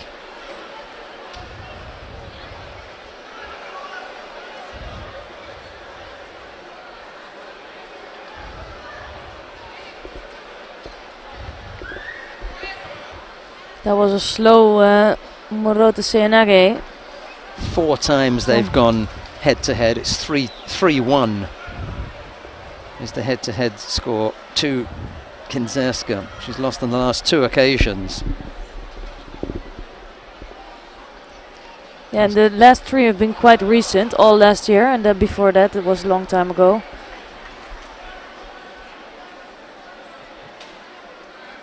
Yeah, that doesn't really bode well, does it? Having lost back in 2014, and then lost 3. Well, she won once in 2018. That was at the European Championships here in Tel Aviv in April, and then November and December of last year she lost first in the Grand-Prix in Tashkent and then at the Masters in Guangzhou.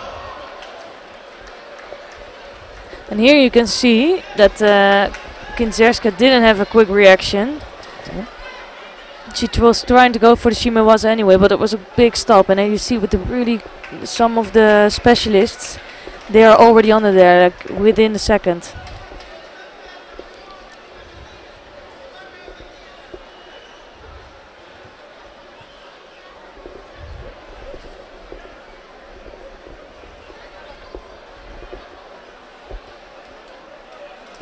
Not a Makikomi. Really hard to stop that. Now I think it's Saikami almost. I think it is. Is it given? Yes. Yeah, now it's almost impossible to come out of that. Well, we've seen that this already today. This is Kinzerska's method of operation. Makikomi into Kezigatami. It's just the standard super heavyweight combination, isn't it? This is the classic.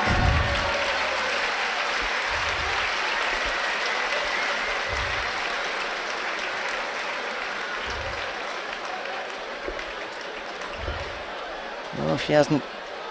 We call it getting the monkey off your back. You know, she hasn't shed that yet. 4-1 now.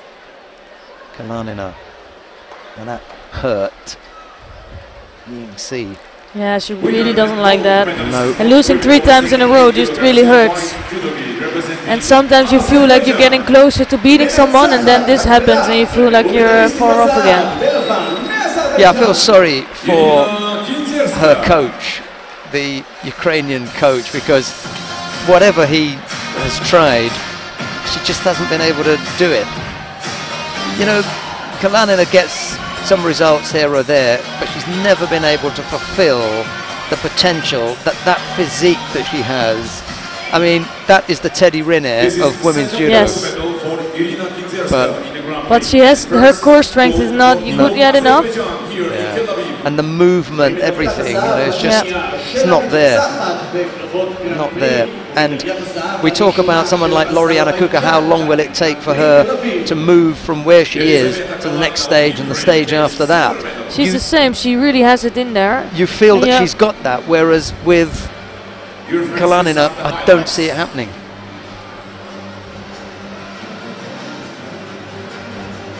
Hasn't been the kind of improvement since the first time we saw her in 2010 as a green belt, you know, as a cadet. That's when we first saw her, and I thought, this is it. This is absolutely the material that you want to work with. 9 years later, she's getting a silver medal, so yeah, she but if I had something. hair, I would have already pulled it out anyway. So. Right, we come now to the awarding ceremony for the men in the under 100 kilo category. The medals are being presented by the sports director of the International Judo Federation, Mr. Armen Bagdasarov. The first of the bronze medals. Well, the first of the bronze medals goes to Keihan Ojisek Takagi. There's a bronze medal too for Grigory Menashkin of Estonia. A silver medal goes to Ben Fletcher of Ireland, but the gold medal goes to Alexander Idier of France.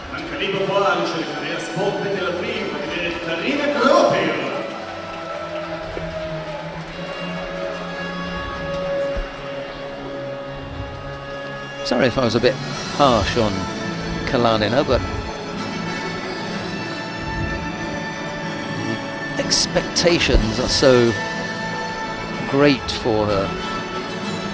She's still got, what, 12 months, 14, 15 months maybe, before the end of the qualification period in which to really secure a top spot, and then after that, well, just the games. For the national anthem of France. And now the national anthem of France.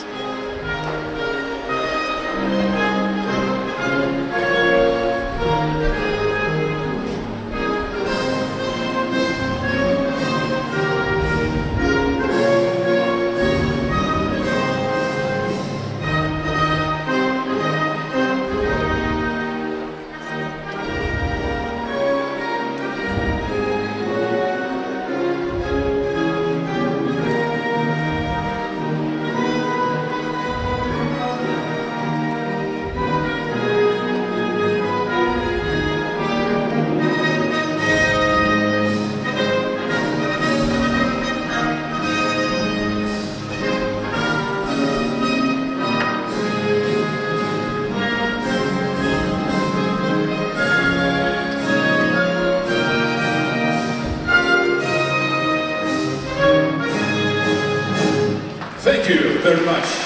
Now, family picture with the ladies and judoka. ולמשתתפים, במחיאות כפיים למדליסטים, 100 קילוגרם גברים.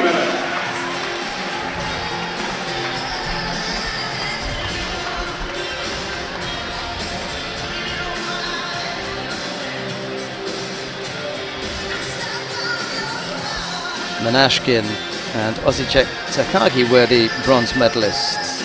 Fletcher took the silver. It was Idier who walked away with the gold medal. That brings us neatly to the last of the weight categories that we've got to bring you today, the plus 100 kilo category. And the first of the bronze medal contest features Anton Krivobokov of Russia. He's up against Ushangi Kokari of Azerbaijan. It'll be Krivobokov in the white judogi, Kokari in blue. The referee is from Uzbekistan. It's Vyacheslav Peretyeko. In white, representing Russia, 3 times Grand-Prix silver medalist. ולבן, מרוסיה, 3 פעמים מדליסט בגרנד-פרי. Anton Krivobokov. In blue, representing Azerbaijan, the World Championships bronze medalist. בכחול, מאזרבייג'אן, מדליסט הארד באליפות עולם. Ushangi Kokari.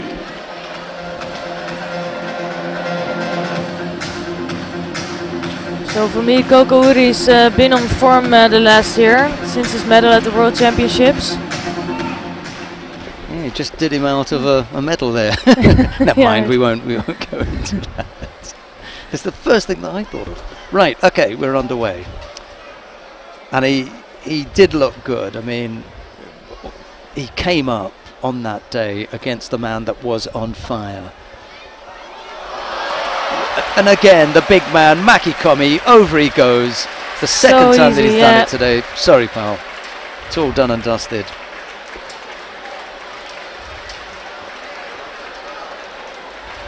I was going to say when they were walking in that, you know, you cannot underestimate the throwing skills of Krivobokov. You know, he's got that heavy kind of old-fashioned, dumpy kind of look. Don't let that mislead you into thinking that he can't throw, because he's got good ashiwaza, but it's devastating, could I put it that way, Maki Komi. And he's always had that from a cadet. I remember him winning the Cadet World Championships back in 2009. He had that then. Still got it. This is his 4th medal in the Grand Prix. Anton Krivobokov, Russia. Not much of a smiler, is he? No. stop for a few autographs, you know, why not? The highlights, dear friends. It's hard not to give that Maki Komi. I mean, we're, No. Ippon, we're asking Clear for a Ippon. landing that is flat on the back with control and force. What part is missing?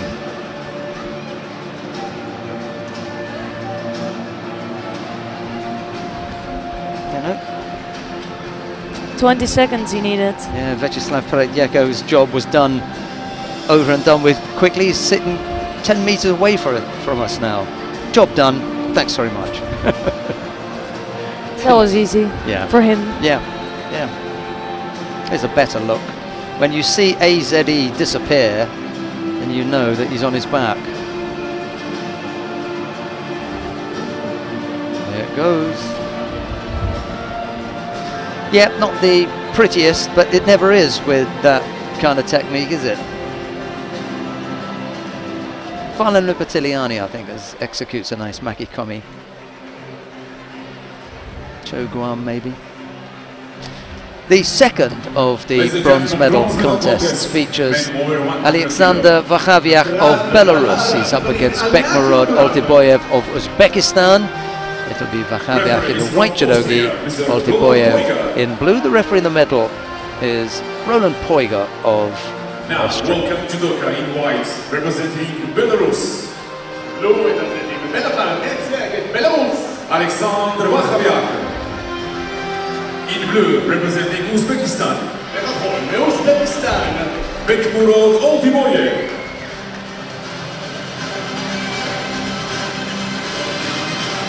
Got a favourite for this one? Evenly matched. I think yeah. maybe Oltiboyev just shades it for me. Me too. I would have a slight. I think that Oltiboyev has a slight advantage here. Definitely, you know, someone who's come up from under 100 kilos. He still looks it. Yeah, he does. So difficult if you're not someone who has got to cut 10 or 12 kilos, then it's tricky to move up into that weight category. Because as we were saying earlier on, if you're cutting, let's say 8 kilos, and going down to 100, and then you move up to the plus 100, your 8 is a gimme, and you're probably going to put on another 5, 6, 7, 8. Yes, you have to. You know, then you're getting up to 160 or something, sometimes even more, maybe 120. Well, that's a genuine super heavyweight then. I think if you're going around 104, 105 kilos, well, that's gonna be Only one of the trouble. few that can do that is Tushishvili. He's only around 110. Yeah, Henk Grohl has put on a little, Lucas Kopalik has put on a little, but you know, they're not up to 130 or anything No, like not that. at all. And Oltiboyev can't be anywhere near that.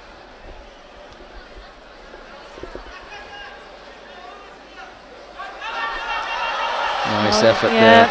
good so there. Trap the sleeves, yeah. He was threatening with that already. And I really think that Oltiboyev has the better judo in this contest.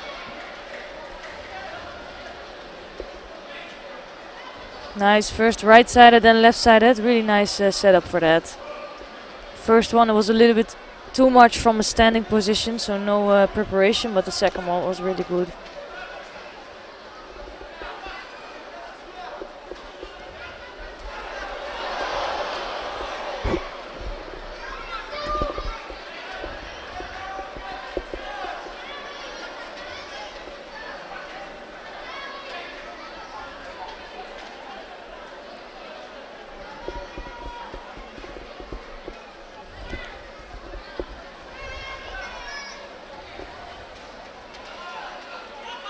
Oh, nice Makikomi effort. Only he couldn't follow up with it, but I think it was the perfect timing. It looked like he was almost shocked by being in so well and then loosening the grip. But that was a big opportunity for Vachaviak.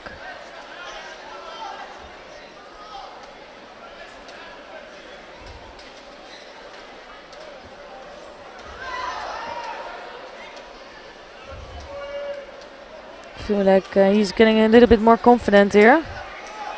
Ashiwaza. It felt like it suddenly clicked that he knew he had the power to throw him, and then he came up with 1, 2, 3 attacks, and nice Ashiwaza here. Yeah, he didn't let up.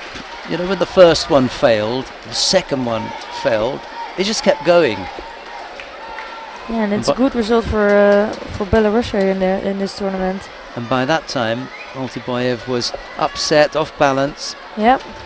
And Vahaviak was able to take him over. So the second of the bronze medals goes to the Belarus. Winner and bronze medalist for men over 100 kilograms in white, representing Belarus. We'll have some highlights from this one, and then we'll be back with the main event.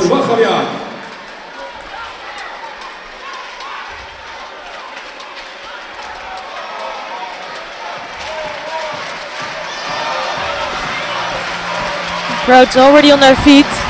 They know what's coming. Silver medal for Alexander Vahaviak in a Grand Prix.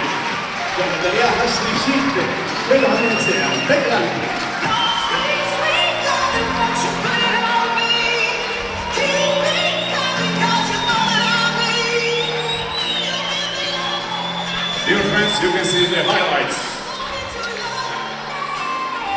Nice Sasai Tsurikomiyashi there.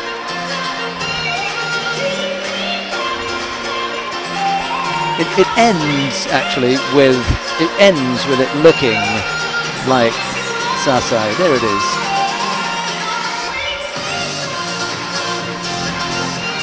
Slightly unusual entry, but we'll give him that then. Hand slaps from the big man, a few fist punches. But that's all over now because the main event is the final of the plus 100 kilo category. Yachiv Kamo of Ukraine faces Ori Sasson of Israel. It's Kamo in the white judogi, Sasson in blue. The referee to take control of this one is Ramzadin Saidov of Uzbekistan. Himself a former heavyweight, so he knows all about being in the middle for the big events. There could not be a better end to this Grand Prix than if Or Sasson was to win the gold medal here. One man stands in his way, and that's Yachiv Kamo, and a danger man he is. Lovely judo, the Ukrainian. Let's see how he gets on here.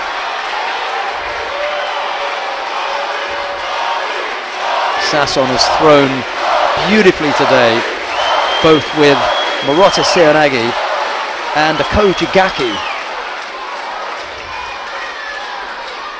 He's used that as a combination. There's the Seonagi. Couldn't drive off though. Got himself into a good position. And this is going to be so exciting because also Kamo is a big thrower.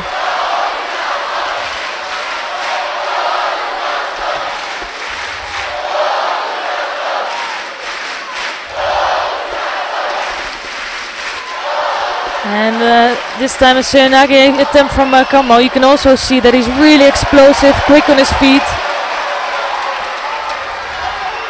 Is Kamo going to be the crowd silencer?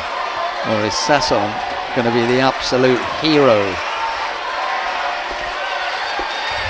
Move nicely there to avoid that effort. And again, saw that one coming. Yeah. But still, it's so dangerous. And Kamo, he's proven that he can really throw people with that. And Sasson just taking a little bit more time there to prepare his attack, but he did that really well in the last contest as well.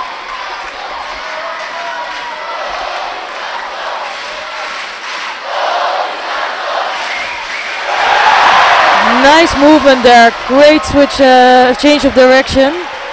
Going for Yashiwaza there.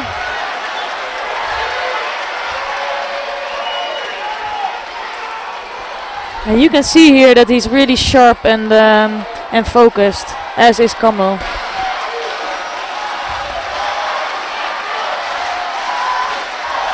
Fought him twice before Sasson and lost on both occasions.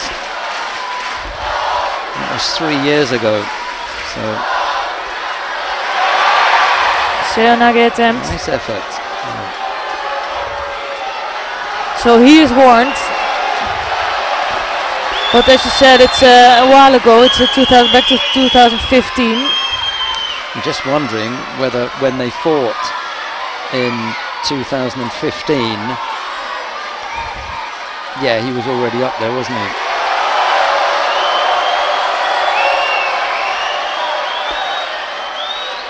Yeah, Sasson and Carmo again. He's just not taking the sleeve. Exactly, he Every doesn't time. have the grip, but the timing is really good.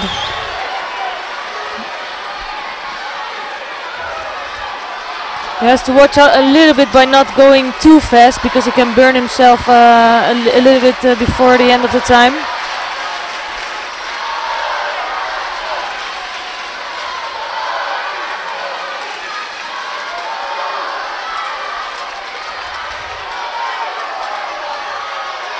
Yeah, he stepped away so well. He's reacting really well to that Seoinage. Absolutely no threat for Sasson.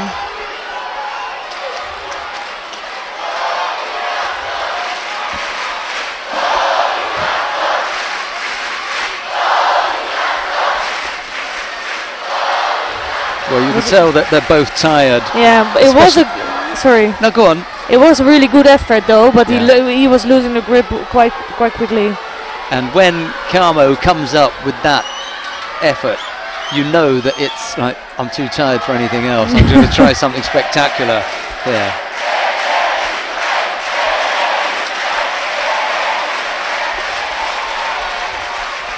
But it's Carmo that's been the most active, so Sasson has to watch out to not get a Shido here.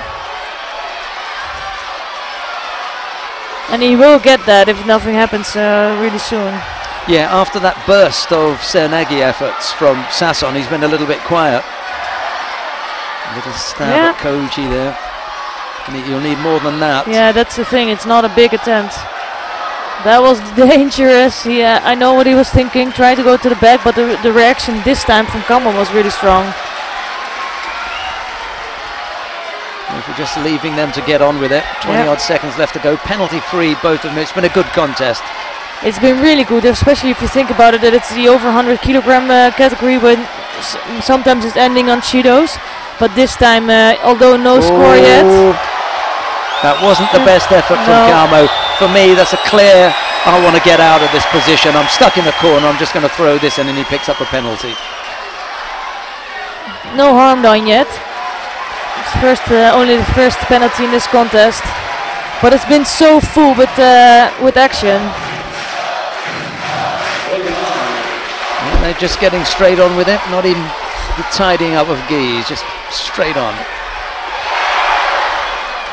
It's too bad that he loses the grip so fast. And that's the thing that Sasson does quite regularly, that he has the great timing, right moment, but it seems that he's a little bit scared, and then he's losing grip and going to the ground. That was a better effort, but again, he's losing the grip. Yeah.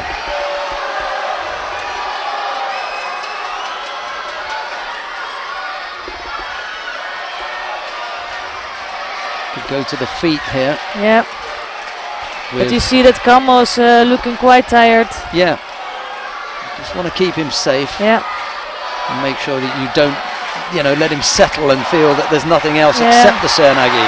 Again, it was a nice, it was the same he did in semi-final. Really good effort. Oh, and he does. He forces that really. Yeah. With those series of attacks. Yeah, but Carmo could see that coming. There was around 3 attacks from Sasson, and he didn't make an attack himself. And Vitaly Dubra, the coach, the Ukrainian coach, indicated that to him as well. And the one hand off also suggests that he's desperately tired. And this is going to be it? And that will be it, because they're both, to be honest. Oh, no, that's not it. They didn't want it to end that way. I was going to say, but it would be a shame, because it's been such a good final. I don't think the crowd are going to mind how he wins. And this is a matter. This just gives you a second to tidy things up. Who's this going to benefit now? Or Sasson is also got a chance to tie his belt. He's taking that opportunity. I've never seen someone tie their belt up as slowly.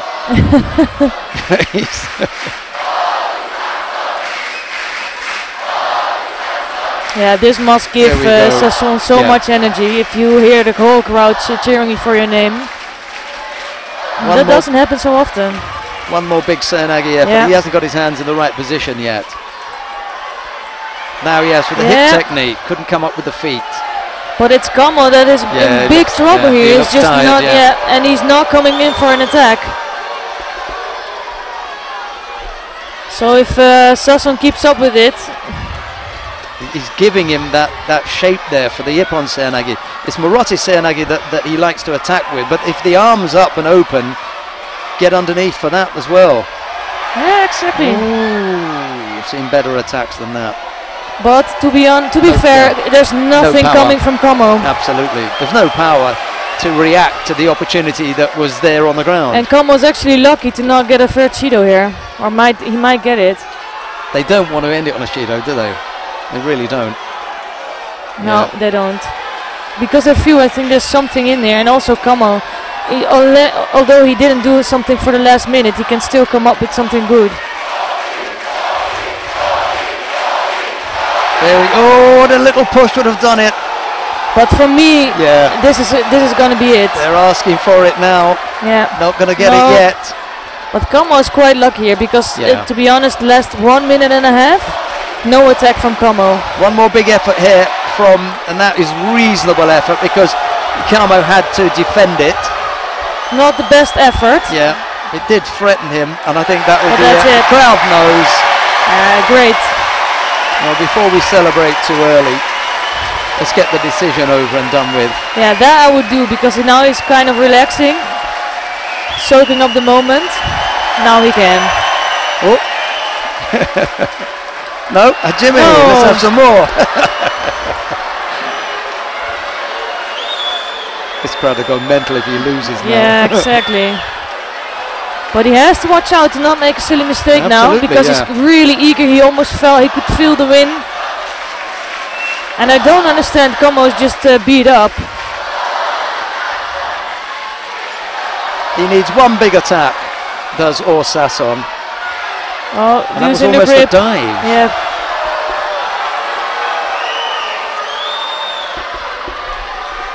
You can tell he wants it so bad, but he's just not there yet. Yeah, they're going to give it to him now. Yeah. Because there's nothing coming back, as you said, from... Yeah, this time. Yeah, this time it is. And for me, the last time could already have been it. But I'm liking it that the referee is reading the contest. There's still something in there. But this time, no going away from that. And what a finish for a tournament. Of course you want Sasson here to win with an Ippon, but I don't think the crowd cares so much. Whichever way you look at it, the opportunities that were given to Iaki Kamo were plentiful. He was unable to come up with any kind of series of attacks that would have kept him in the contest. The first time around, he could have been given the Hansakumake. They let that ride. The second time, he just hadn't come up with anything. It's not the way that Sasson would have wanted to have won on penalties, but sometimes you just take what's handed to you. And Sasson is the gold medal winner at the first ever Tel Aviv Grand Prix in the under 100 kilo category. There you go. Well, there'll be plenty said about the tournament. There'll be plenty said about just how good an event this has been and how absolutely wonderful it's been for Israel Judo. Every day they've taken the last contest of the day. It just worked out that way. That's where they had their strong fighters. And Sasson closes out the tournament with a gold medal winning performance in the plus 100 kilo category. The medals are being presented in the plus 78 kilo category by the International Judo Federation competition manager, Dr. Lisa Allen. The first of the bronze medals goes to Anna Maria Valencic of Slovenia. There's a bronze medal too for Rochelle Nunes of Portugal. Silver medalist representing The Ukraine, silver medal goes to Yelisaveta Yelisaveta Kalanina of Ukraine. And gold medalist representing Azerbaijan, Irina The gold medal Kinzerska. goes to Irina Kinzerska of Azerbaijan. Prize money and the flowers will be presented by CEO of the Israel Judo Association. מנכ"ל איגוד הג'ודו הישראלי, מר שגיא גור.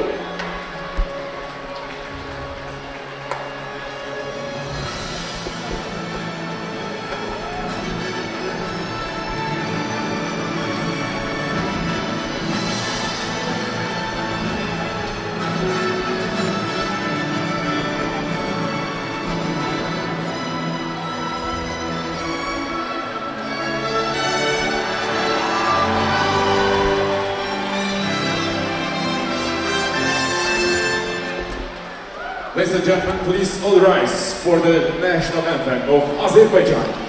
And now the national anthem of Azerbaijan.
Thank you very much.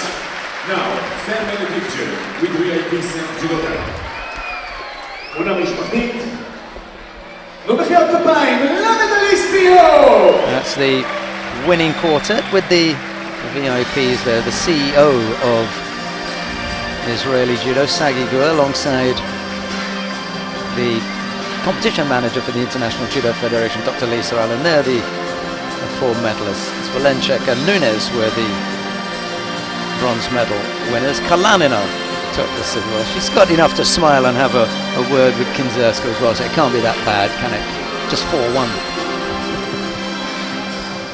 Right, we're going to have some highlights, and then we'll be back with the awarding ceremony for the men in the under 100 kilo category. It's going to take a couple of minutes because we've got to get Or Sasson all the way back down to the awarding ceremony area, out of his blue judogi and into the white judogi, and then lined up. But in the meantime, have a look at the highlights package.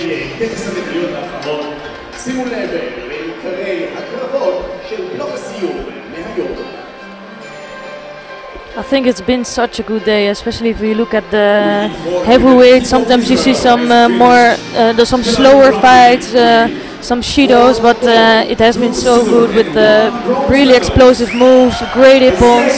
Riva Bokov put a few ippons up there. Yep. Sasson injected some real interest. Yakif Kamo along the way had a bit to offer. Kokauri early on, you know, and then he was on the receiving end a couple of times, wasn't he? He was. And Mungai with the semi-final against Smink was great. Oh right, in the snippet with the Deo Shibara. Yeah. We had some really beautiful moves today. Yeah, when you look at the day as a whole, I think every weight category offered up you know, as much as we've seen over day 1 and 2, and it was difficult on day 2 to think that it was going to surpass all the action that we'd had on day 1, because there were just so many good performances, and then all of a sudden, you know, with Sagimuki closing out the day in such a way, in such a fashion, in such convincing fashion. There's nothing more you can ask for as an athlete. Well, they've managed to get hold of Orsasson reasonably quickly. He's down at the far end of the competition hall. They're lined up and ready for the awarding ceremony for the men in the plus. I think the crowd is ready for the national anthem. National anthem, yeah. Ladies and gentlemen, medal awarding ceremony for men over 100 kilo.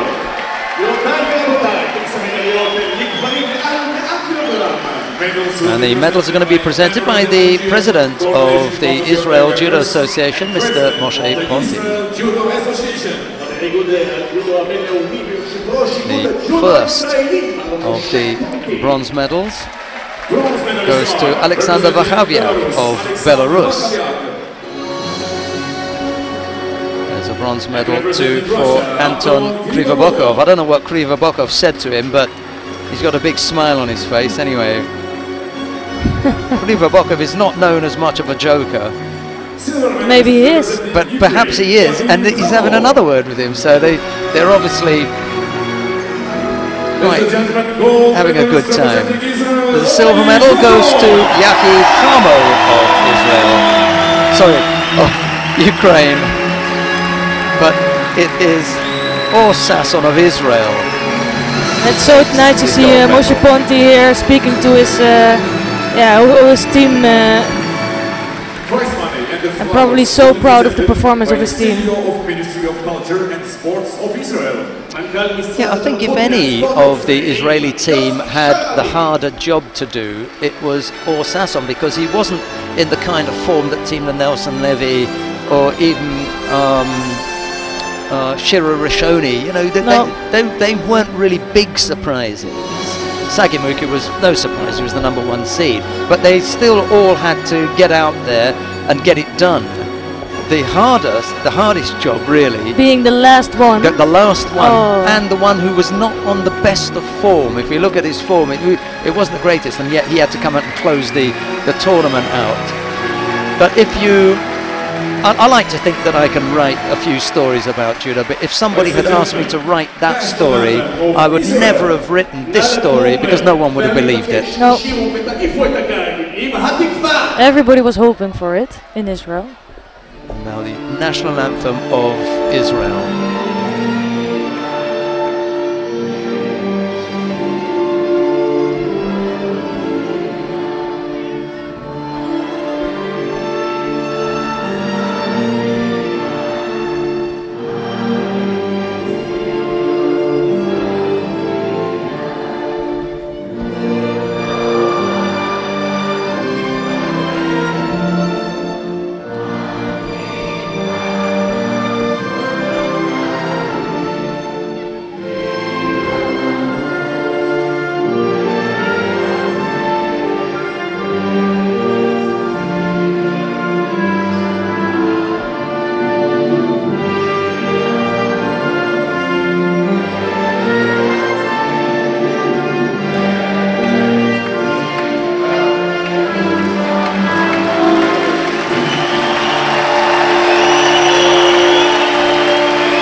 Well, a fairy tale ending to the first ever Tel Aviv Grand Prix. Couldn't have asked for more. Israel end the 3-day competition at the top of the medal table, having taken 4 gold, 2 silver and a bronze.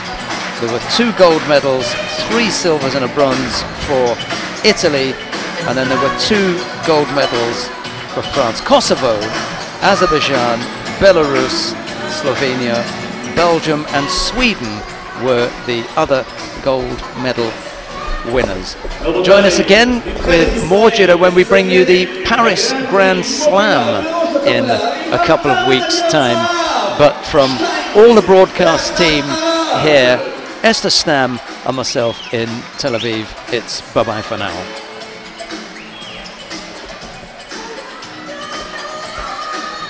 במקום השני איטליה עם 2 מדליות זהב ו3 כסף לאחת הרב צרפת עם 2 מדליות זהב ומדליית זהב בין המדינות הבאות קוסובו, אזרבייג'אן, בלרוס, סלובניה